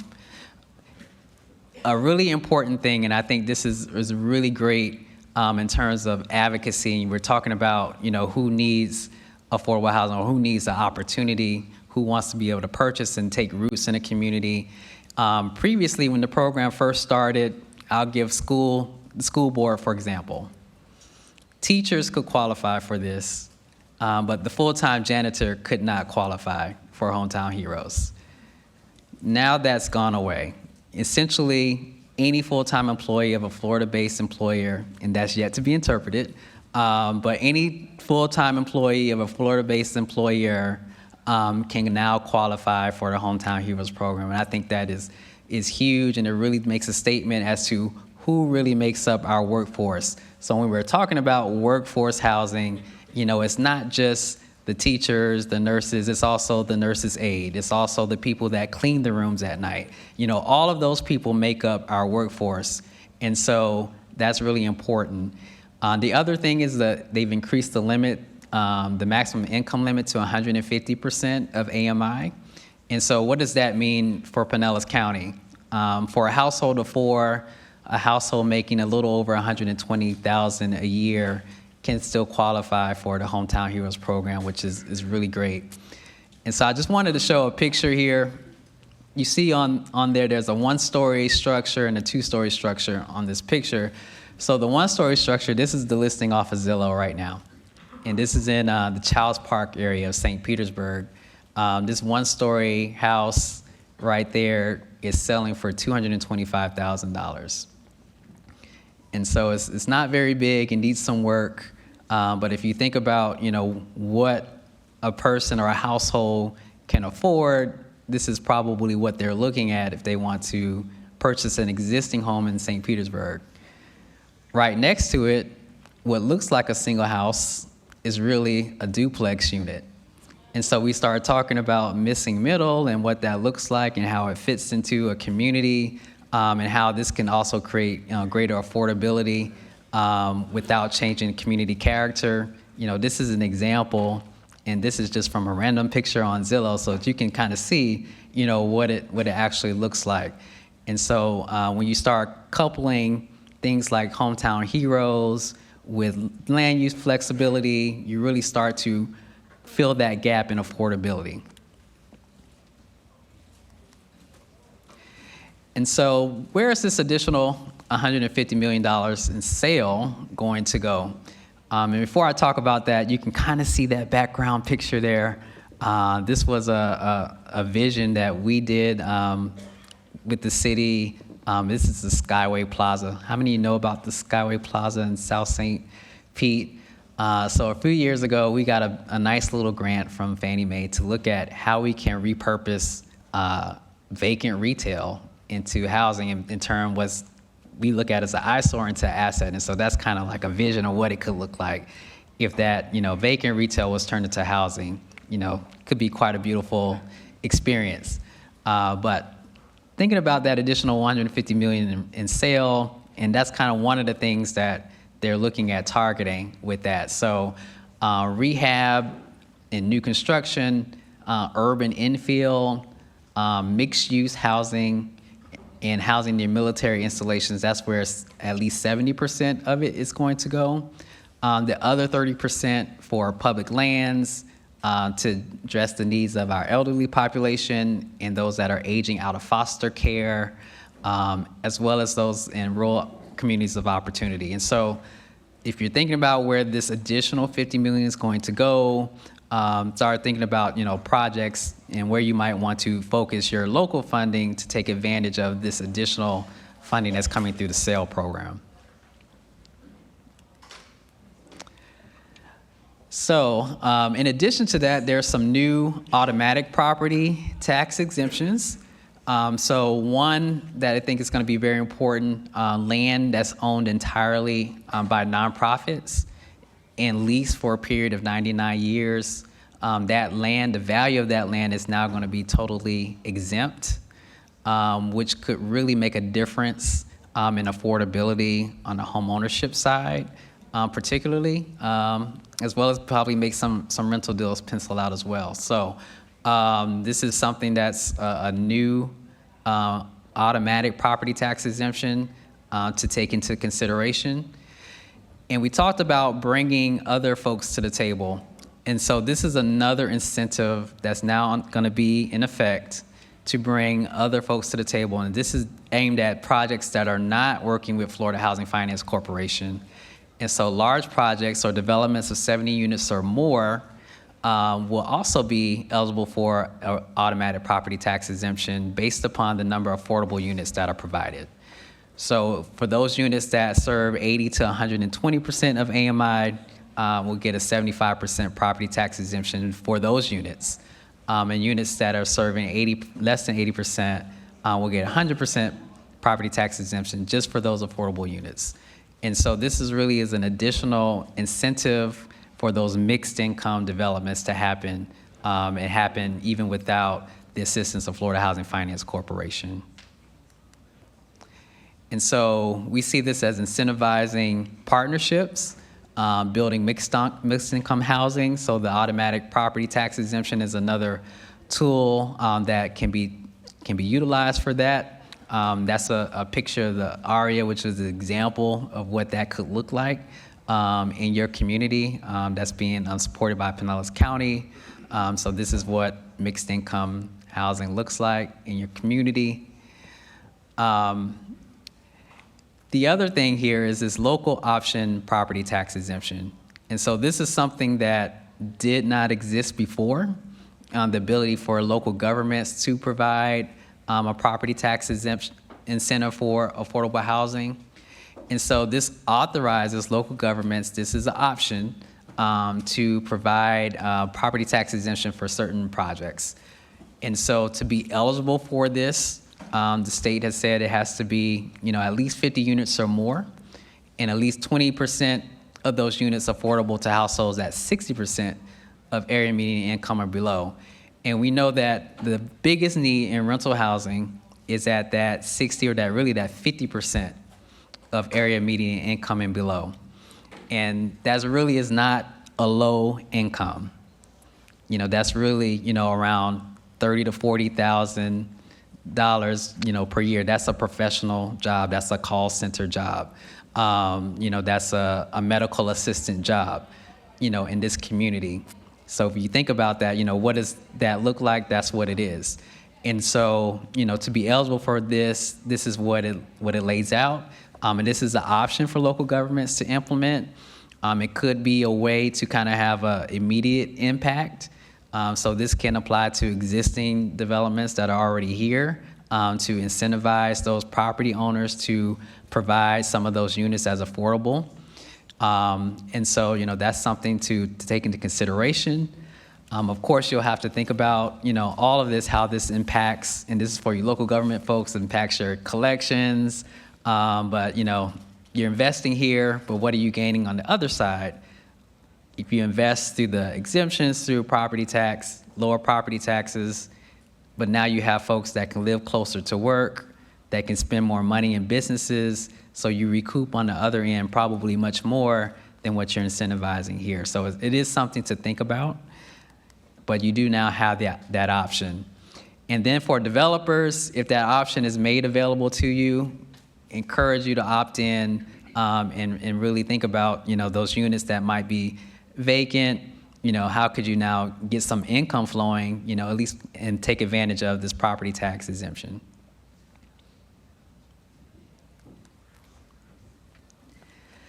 So in 2006, and I remember this because I was a ship administrator at that time, there was a new surplus land law that was passed by the state that required every city and county to look at their land and identify land that would be appropriate for affordable housing.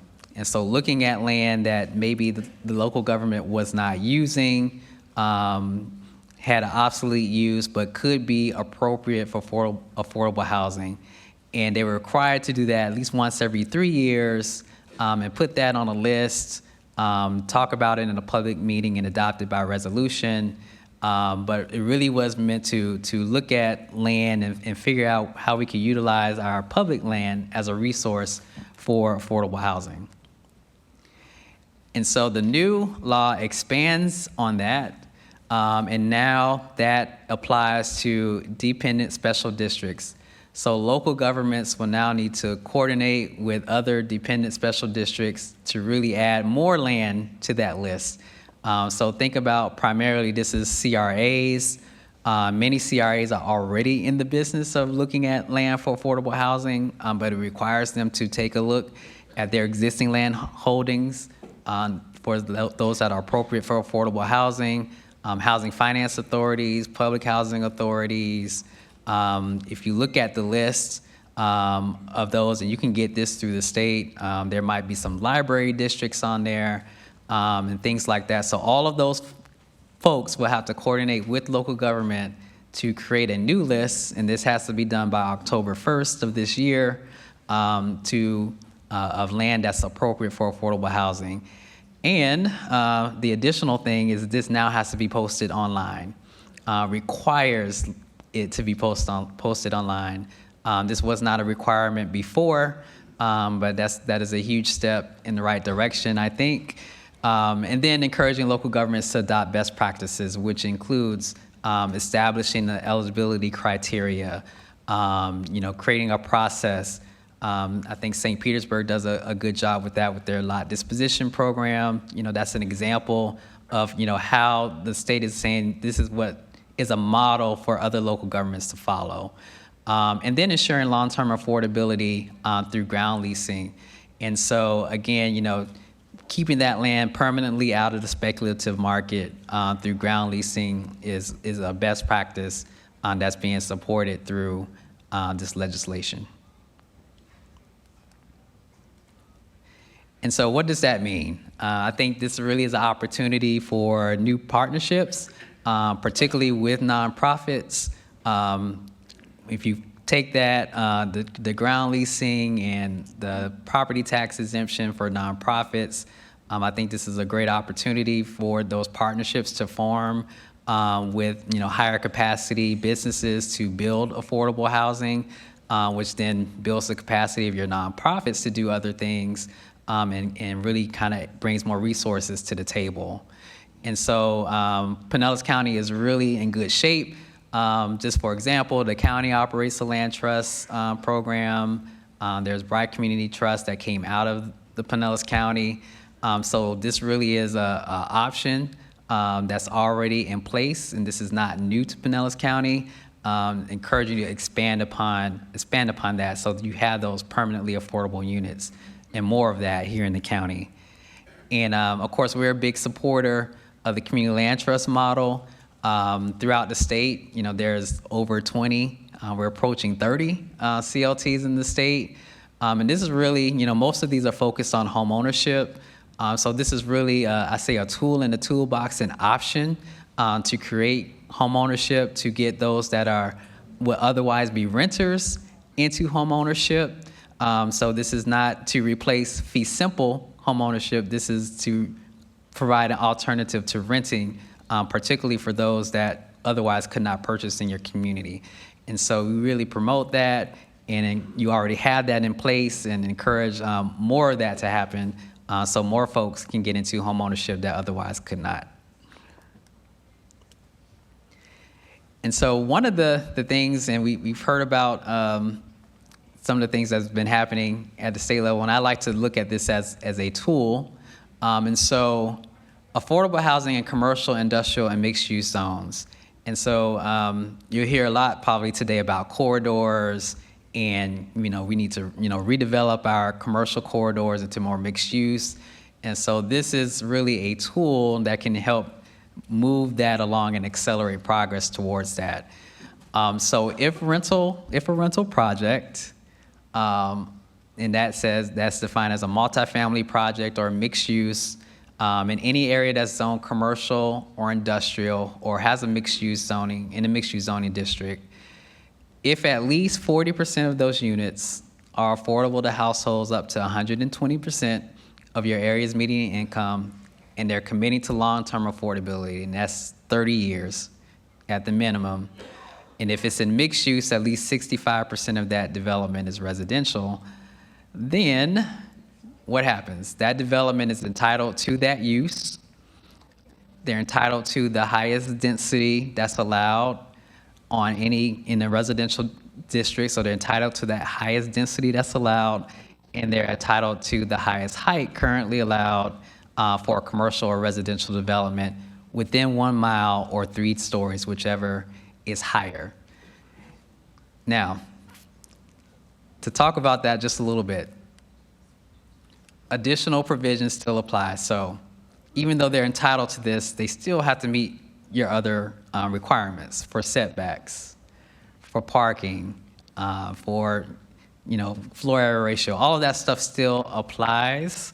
Landscaping, all of that stuff still applies. And so really, and if you're in development, this is still a math problem. So there might not be a ton of these that are going to happen right away, which means that really gives local governments really a good opportunity to look at where these things might happen. And to really think about some of the plans that you already have on the books and say, could this now begin to add another element of affordability to things that we're already looking at. And I do want to say that this new law really kind of carries along with it from House Bill 1339. You heard about that in St. Petersburg, which will allow local governments to essentially override their land use and zoning in commercial and industrial zones to allow affordable housing. And so that option is still on the books as far as, and that has a lower threshold than this. To get this tool, you really have to reach a high threshold. It's a large number of affordable units, it's long-term affordability, so it really is a high threshold. And I think that gives local governments a good amount of time to really plan, to really think about, what sites would actually be eligible for this tool, to look at some of your other regulations to see, how those interact, and to see if that, how you can, address those that might be still barriers to these things happening. And so there really is, now is the time, I would say, to really start to do that planning and see what could potentially happen with this new tool that's been given to us through the legislature. And then there's some other best practices, and this is all kind of outlined in Section 26 of the legislation, providing incentives, and we kind of talked about that, utilizing publicly owned land, community-led planning, modern housing, so looking at, alternative ways of producing housing, factory-built housing, tiny house, 3D printed, all of those things, accessory dwelling units. And so if you look at the Housing Compact Action Plan, you really already are going along with this, really already are making good steps in the right direction and in line with the Live Local Act. And this is just one example. And so the Live Local Act says, project features that maximize efficiency in land and resource, such as high density, high-rise, and mixed use. And so that's the language from the legislation. And look what you're already doing, addressing your toolkit, eliminating lot and unit sizes, eliminating those minimums, reducing, parking requirements. So you really are, and when you talk about that toolkit, is really building on, what is being encouraged through this legislation. Another example, community-led planning, which is happening right now here today. This is what is part of that process, focusing on urban infill and flexible zoning. I think we'll probably talk about all of those things today. But if you look at those goals, 6, 7, 8, 9, and 10 that are in the action plan, really involving the stakeholders in the planning process, developing a joint implementation framework, really working across jurisdictional for a shared approach, having strong communications and outreach that really reaches the entire community. So all of this is really going in line with the legislation. Just a few other provisions. Expedited permitting, which is a required incentive for communities that receive SHIP programming, SHIP funding, Now, local governments are going to be required to post those procedures online. So it really is going to be a much more transparent process as to what expedited permitting means. Also precludes, state funding for those communities that have been found not to be in compliance with Chapter 163, which is our comprehensive planning laws. There's a new sales tax refund. So for those projects that do go through Florida Housing, they'll be eligible for a sales tax refund on materials that are purchased in the production of affordable housing. Increases the community contribution tax credit from up to $25 million. I know that our habitats are big users of that, but now others can probably get into that as well with the increased cap. And then the Job Growth Grant Fund, which is a state program that a lot of local governments tap into for infrastructure projects or anything that's going to produce jobs, and now affordable housing is a part of that. So infrastructure that is going to lead to the production of affordable housing is now part of that Job Growth Grant Fund eligibility. And so you want the answers to all your problems, right? How do we solve affordability? Well, this is it right here. It starts with planning.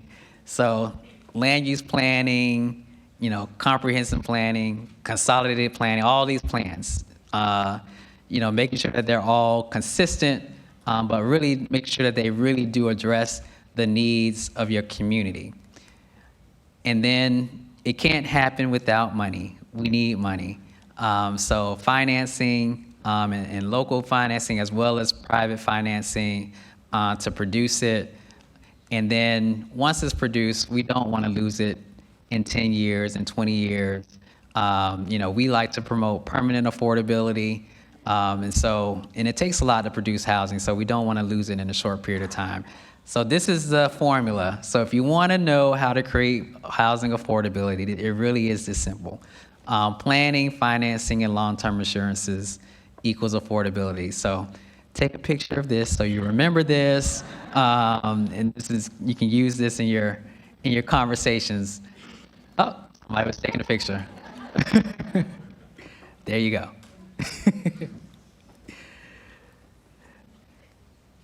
So just wanted to share, some examples are really tied into the action plan.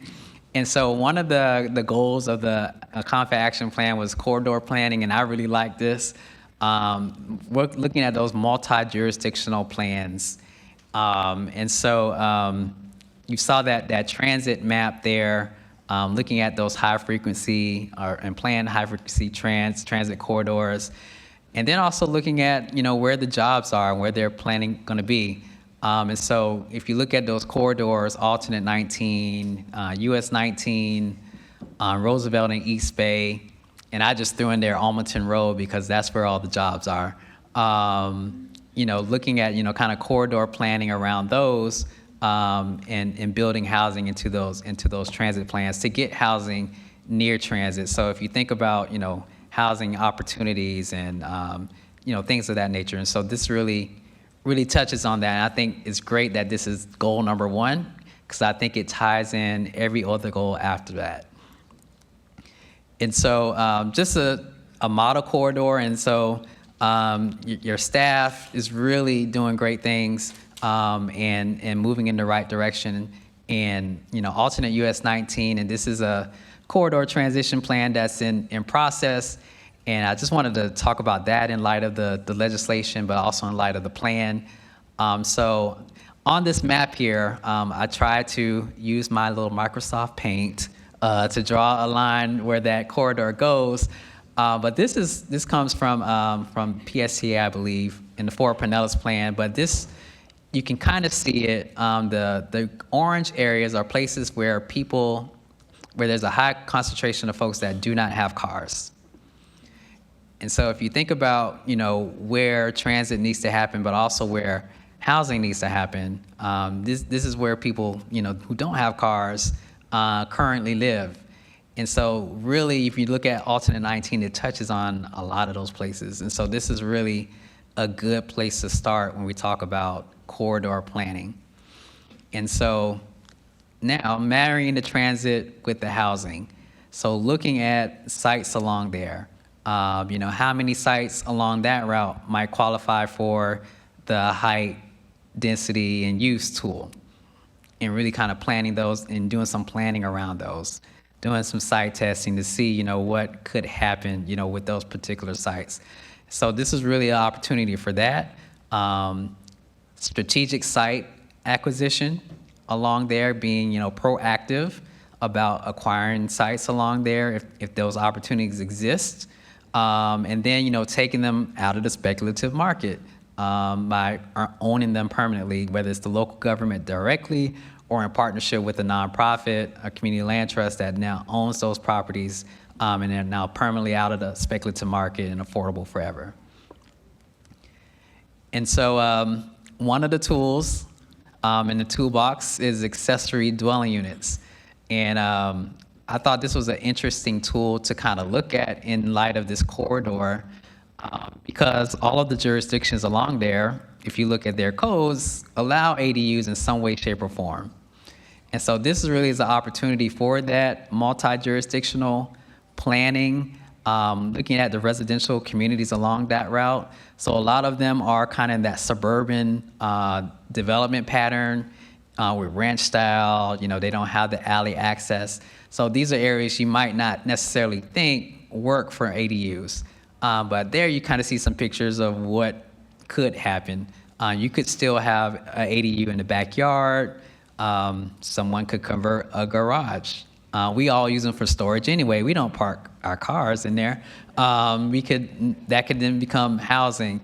And I just want to say, typically ADUs are for family members. We talk about intergenerational housings for, I have a 20-year-old at home. It would be nice if he wasn't in my main house, if he was in the ADU, things like that. Or, we have older parents. And so this is just an opportunity there. And so, I just wanted to share that as an example of, how you can do that multi-jurisdictional planning and corridors, and kind of brings it all together and to show that, this action plan is a fantastic plan and is moving things in the right direction. And hopefully you've got a good overview of the Live Local Act and the legislation. Hopefully it took some of the mystery and fright out of some of the things. It really is a great opportunity to do some great things over the next few years to address our housing affordability needs. And I thank you all for your time and attention this afternoon.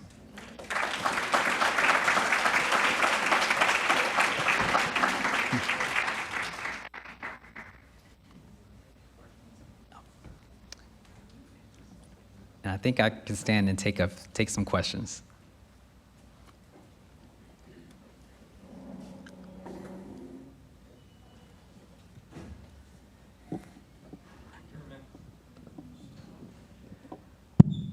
You were mentioning the Hometown Heroes program. Is that for public sector jobs, or is that any employer? Any employer. Okay.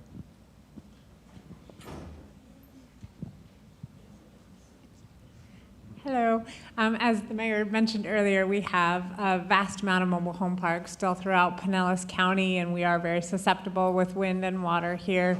Has Florida Housing Coalition looked at any strategies for how to maintain affordability for those, but still working to get them with more sustainable and resilient units in those communities?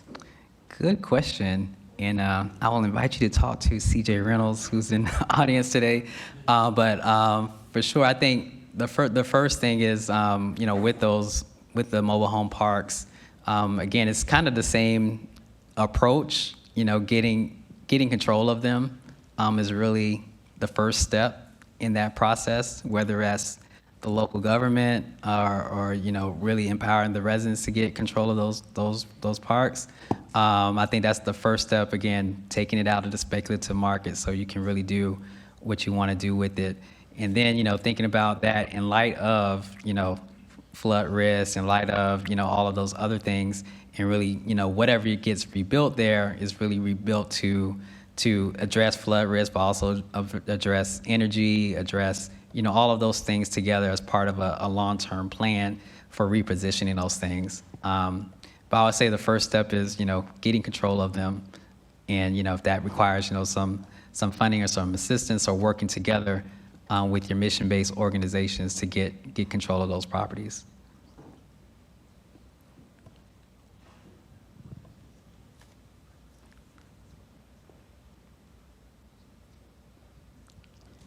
Good. Well, I must have done a great job. Oh, there's one other question.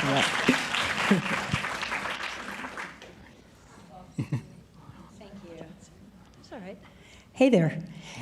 Hi, everybody. How does a person gain access to the Hometown Heroes program?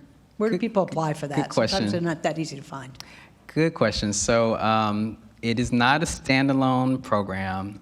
You do have to work with lenders that are qualified to work with that program. And so Florida Housing Finance Corporation, if you go to the website, which is floridahousingspelledout.org, you can find the list of lenders that work with the Hometown Heroes program. And so you still have to qualify for a first mortgage to tap into that purchase assistance. And then you can use that purchase assistance in conjunction with your other local money. Hello. You spoke about expediting permitting and the changes that are coming. Are we going to hear more about these changes? And so that's going to be a local process, but now you have to post those processes online. And so really what expedited permitting looks like really depends upon the local permitting process.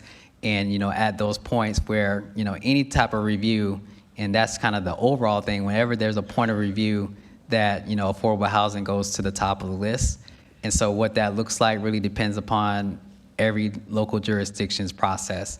But every jurisdiction will have to then post that process online.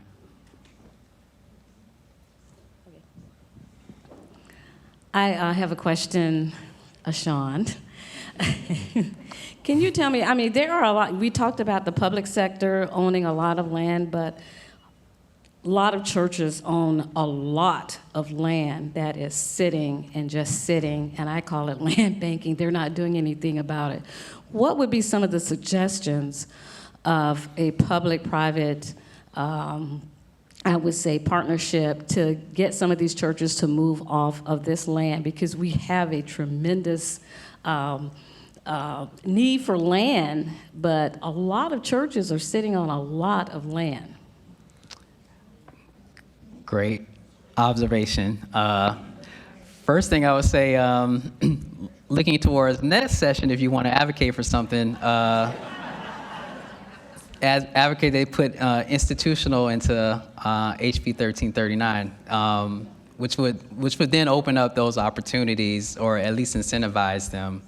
But yeah, I think that really, to get more churches, I think a lot of our faith-based institutions are interested in housing and might be already looking at their land. They just don't know where to start. And so, one approach would be, for and it's a lot to do for local governments, to kind of gather those folks together and say, you have land holdings, this is what you could do with it, kind of walk folks through the process of what it would take to redevelop their land into affordable housing, and maybe bring in some examples. I know there's some things that are happening in St. Petersburg, for example, on some church-owned land. And so folks can kind of see how it works and talk to the people that are actually doing it, and to even talk to folks like you that are in the business, and kind of bring that together and do that education with the faith-based organizations, with the churches and other institutions that have land holdings, so they can understand what that process is. And then, I think that would be a good first step. And, that's something that, local governments can spearhead, in partnership with your other mission-based organizations. Hi, Ashon. Is that working? Okay. Yeah. I'm going to give you a softball, okay? Okay. George Romagnoli, Neighborhood Living Partners. and former planner in Largo, just so you guys know that, 30 years ago. But one flaw that we've talked about in the act is for those properties that are not subsidized, there's no talk about how to keep them affordable and have the low rents. Is the coalition available to provide TA or even write model ordinances for local governments to provide monitoring to require those properties to stay affordable instead of someone just saying, yes, we'll have 30% affordable and no one ever checks them? Yes, absolutely.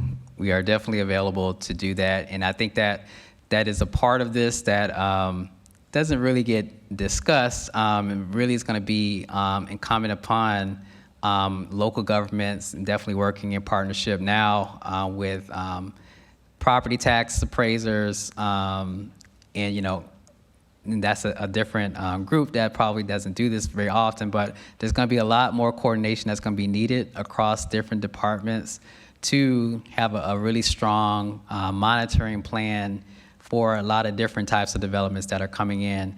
For those of you that do this work every day, know that, with the additional incentives and, mixed income developments and working with developers and owners and managers who don't typically work in this space, really requires some training up front, but then also a strong plan from the local government in terms of really monitoring to make sure that they adhere to those affordability requirements. So, having the legal documents in place for sure, and as well as having the capacity within local government staffs, whether it's, people capacity, software capacity, all of that working together, again, so that, we actually accomplish the intent of the legislation to promote long-term affordability. So yes, the Florida Housing Coalition is definitely available as a resource for training, as well as, to consult on those things and to work with you all to make sure that happens. That's what we're here to do. So I have a question over here. April Thanes with Gulfport. We don't have any place to build anything, hardly. But what about converting existing apartment buildings, but maybe they're not as large as some of the other ones? Could people get tax credits or some kind of incentives to convert their existing buildings to keep them affordable?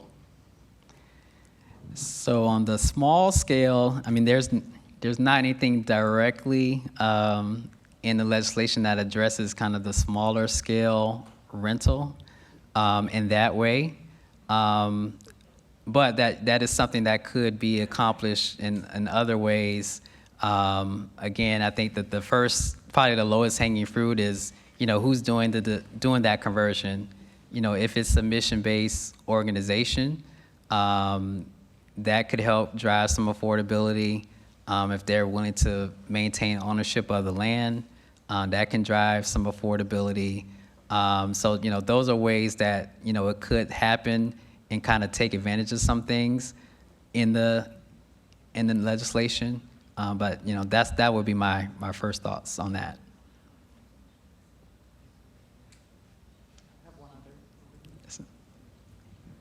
Hello. Hello. Sorry. My name is Erica, and I'm relatively new to the public sector. And I have a question because of your extensive experience. I'm wondering if with the labor shortage, have you seen the possibility, or I guess because I come from a background of teachers back in Mexico, I remember that was a very attractive, became a very attractive profession because one, it was affordable to be a teacher, and second of all, they were incentivized to becoming a teacher because the government provided some kind of residential housing units that are, so every municipality had these communities for teachers, for residential units that were specifically for teachers. So I'm just wondering if that could be implemented maybe, or have you seen it play out in any kind of municipality where it may be not necessarily just for teachers, but maybe for other sectors where we're lacking that labor, maybe for policemen or for healthcare providers. Have you seen any of those type of projects happen? Yes, I think there's one happening right now, the school board and property in St. Petersburg that's going to go for, to help produce housing for teachers and those school board employees. So it's kind of happened on a wide range of scales. The thing is, sustaining those programs, long term so that they continue on. But yes, it does happen. And so, our school boards are a good example of where it has happened in the past. And, in the past, if you look at a lot of the purchase assistance programs historically, some of them have targeted specific professions in a community that you've wanted to attract and retain. So, things like that have happened. And I know that there's some municipalities here that are looking at employer-assisted housing, as an option or as something to do to really attract and retain the local workforce.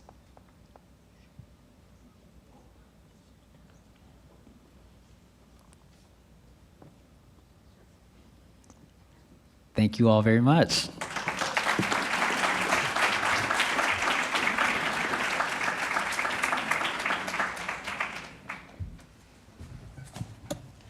All right. Thank you very much to Ashon for his excellent presentation. Sorry he missed lunch, but I'm sure we have some laying around for him. There we go. He's got some right there.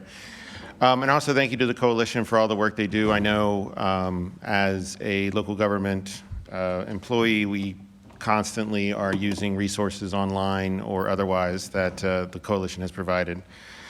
So I have two announcements. First of all, for those of you watching online, which I'm sure there are millions, this is where we're going to end the live stream of the day because we're going to be breaking out into the afternoon into some group discussions. So hopefully a good amount of you all are going to stick around. We won't keep you all day, but it'll be a good time to kind of talk through some of the ideas that we have behind the Housing Action Plan. So with that, I'm going to give you 10 minutes to figure it out. If you're staying, come back. We're going to have groups, and I'll announce what to do so we're not just wandering around. So thank you so much.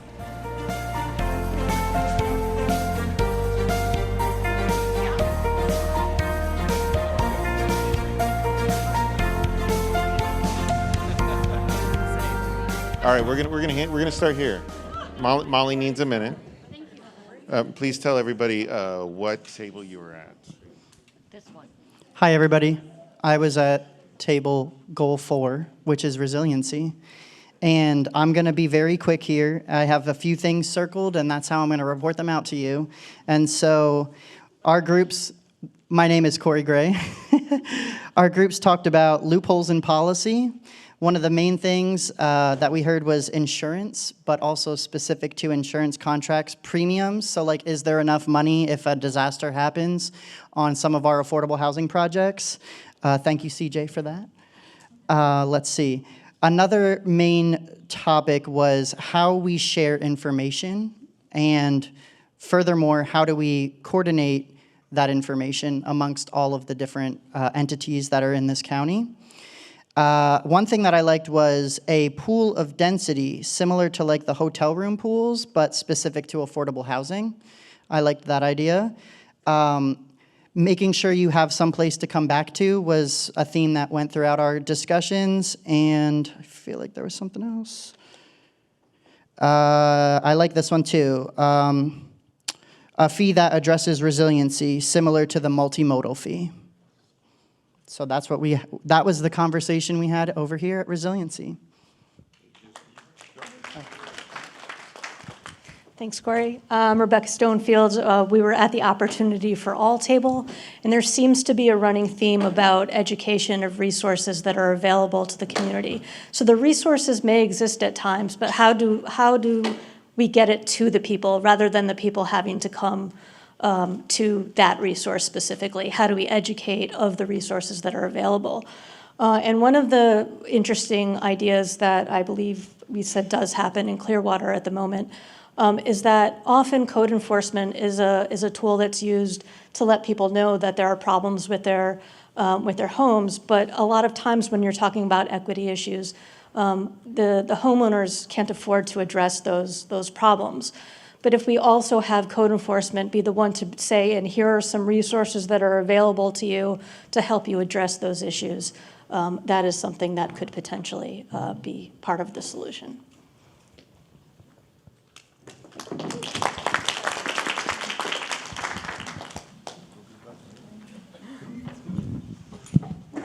We are the corridor planning table, and we talked about how do we implement the corridor planning approach where we concentrate housing, jobs, and other services on our major corridors and link them with transit. And we had some ideas. We need to make corridors more desirable places to live. They should have trees, sidewalks, safe crosswalks, and bus shelters. We need to provide enough density for developers to build the kind of development we're looking for. And some more guidance from the countywide level would help from our countywide plan. Right now we have a really open-ended allowance for local governments to adopt whatever density bonus they choose, but some more guidance and help would help meet that goal. And that's actually part of our housing action plan that we're going to be doing that. We need more funding. We need a dedicated sales tax, and we need employers to subsidize their employees who ride transit. We need to explore other options like car sharing, bike sharing, the free ride services like they have on the beach. We need public education. We all hate being stuck in traffic, so investing in alternatives to the automobile is how we get out of it.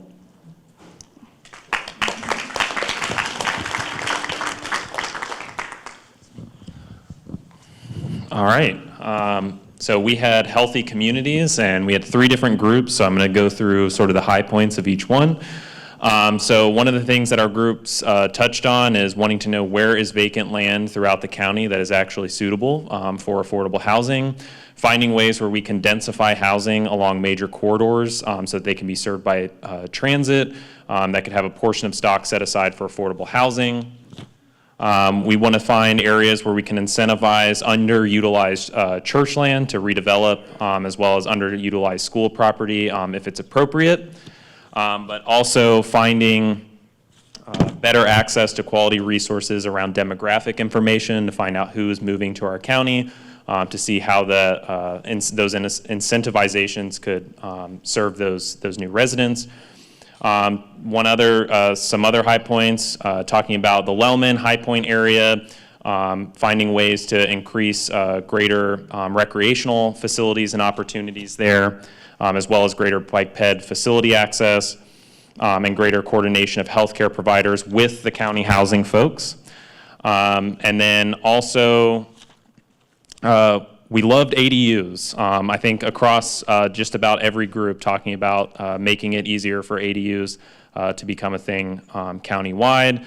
And one other point I just want to mention that was brought up in one group that I thought was really helpful and insightful was talking about analyzing lower labor participation rates and how those could relate to folks kind of dropping out of the market due to extraordinarily high child care costs, and finding ways to integrate multifamily developments with greater child care facilities, either within them or within a reasonable distance.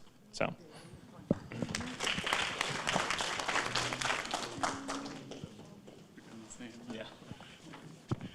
All right, so we had healthy communities as well. Actually echo a lot of the same things.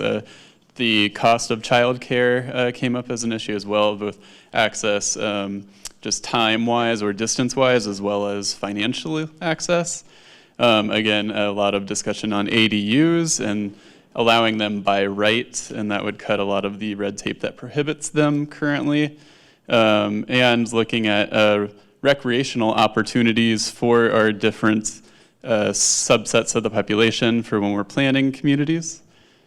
Also, an interesting one was to get around kind of NIMBYism for a project, engaging with the neighbors of the development prior to even submitting an application. This particular agency paints neighbors' houses. And so that's a really good kind of goodwill gesture to get, positive feeling on the project even before they hear about it in the paper. So trying to get ahead of that NIMBY sentiment. And then an interesting data standpoint was the point in time count.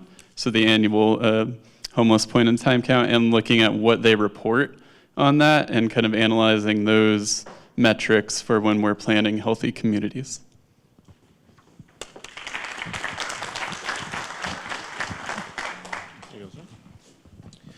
Our table was the second resiliency table. I had 3 great groups with really kind of a different perspective from all 3 groups.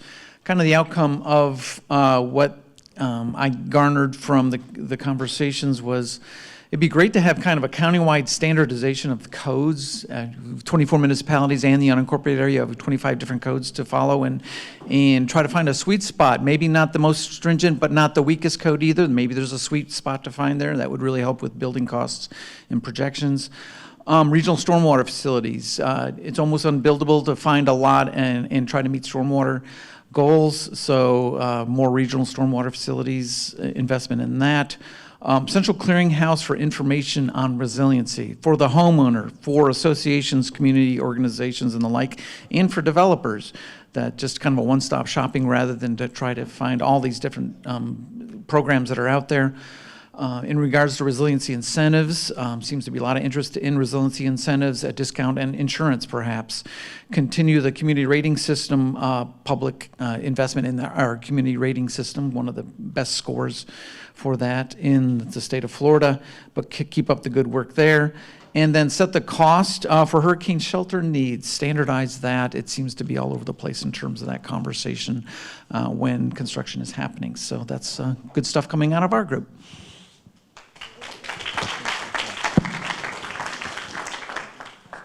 All right, who's going to be my housing choice speakers? Rebecca, it is. Hi, I'm Rebecca with Pinellas County Housing and Community Development. We are one of the housing choice tables, and one of the things that we talked about across all sessions was that we really need more diversity in our housing units to include ADUs, SROs, senior living, shared housing spaces, places that individuals and families can age in place. One of the other key issues we identified was transportation. With having more people, more cars, more traffic, et cetera, we really need to work on our infrastructure with transportation and how that really ties to housing. And one of the other key issues was zoning limitations and design standards. Someone shared a story about in California, I guess, where there's some contractors that work with a homeowner to develop an ADU, and then the homeowner gets a portion of that rent for a certain time period, and then they get to keep the unit. They don't have to put money into it. And so I thought that was a really cool takeaway that maybe would be beneficial here. Education seemed to be a really big thing that needs to happen in our communities so that people don't have that NIMBYism. There was also an idea that was presented, I believe they said City of Largo AHAC committee talked about it, where an architect or a builder could come in and provide multiple design options for ADUs so people could see like almost like a template, and then it would help them get through the permitting process faster, and it would be like pre-approved models of ADUs. And then one last thing, I'm sorry, there was a quote that someone said earlier, the more we build, the more we educate. And I thought that was really cool and wanted to share that. Last but not least, drop my notes. I think the 2 overarching themes we had here with housing choice again was the education piece on the NIMBYism. And a very interesting, and it came through on all 3, was the education of affordable housing and workforce housing. You know, making sure that we get that education out there, letting folks know what that is, and even to that point of maybe changing that name of affordable housing.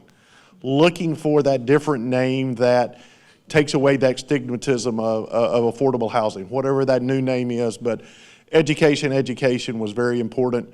One of the tables talked about it, using the pictures to show our folks that here's what it's going to look like when it's done. Here's what it's going to look like on the inside. And on top of that, then the humanization of those individuals that are going to be living there. Our teachers, our folks working on the beach, humanizing those folks that are going to be there and giving those pictures of what it's going to look like was very important. Heard a lot about ADUs. I think we've heard it across the board. They are working. They will work. They will, and they're helping already. A couple folks at our tables have already had some success using ADUs with their programs. Another interesting point that came up with that is education and information to all of our planning departments and the folks that are doing these programs. Some of our smaller communities may not have the robust planning departments and may not know everything that's going on. And I think the Housing Compact and the action plan looks to do that. But educating our smaller communities and helping them come along and keeping them up with the information. And there was the last statement, and I'll finalize it here, that hadn't really thought of it in a way. We have a housing shortage total wide, not just affordable housing, but total wide across the community. And that's what's leading to our lack of affordable housing. So with that, thank you. Now we're coming all the way back to Molly, who shooed me away earlier. She has a couple of final comments. Thank you, Evan. Appreciate that. Molly Cord. Just going to talk about the ADUs, that's part of the conversation here today. Creating more funding sources, grants, loans, in order to help with the maintenance and rehab projects to change, your detached garage or attached garage into an ADU and create more affordable housing. The other thing is ultimately creating these mixed income areas for industry folks to keep them in the cities that they work and not have to push them out and commute to work, and it takes them 45 minutes or an hour to get to where they work. That's just not acceptable. The other thing that came up in a conversation too is change of use projects, particularly 34th Street. With a lot of the motels that are on 34th Street, I know that there's kind of an issue with density where, with transient accommodation, you get more units per acre. Residential is a little bit lower, so it kind of, freaks out developers to not be able to get to that potential if they could have, 60 units per acre versus, 24 units per acre. So maybe possibly some type of code changes in play. The other thing is just increasing public participation. That's, making sure that these resources are available for citizens, not just, the planners, the developers that know when to go to these meetings. It's people in your neighborhood that need to be aware of changes. The other thing that I just kind of want to solidify, and this is coming from Kathleen here, we need to have these meetings more than just one time a year. We've had some really great conversations today, but I really don't think that it should happen once a year. So we've got great people in this room that can make some changes. Thank you.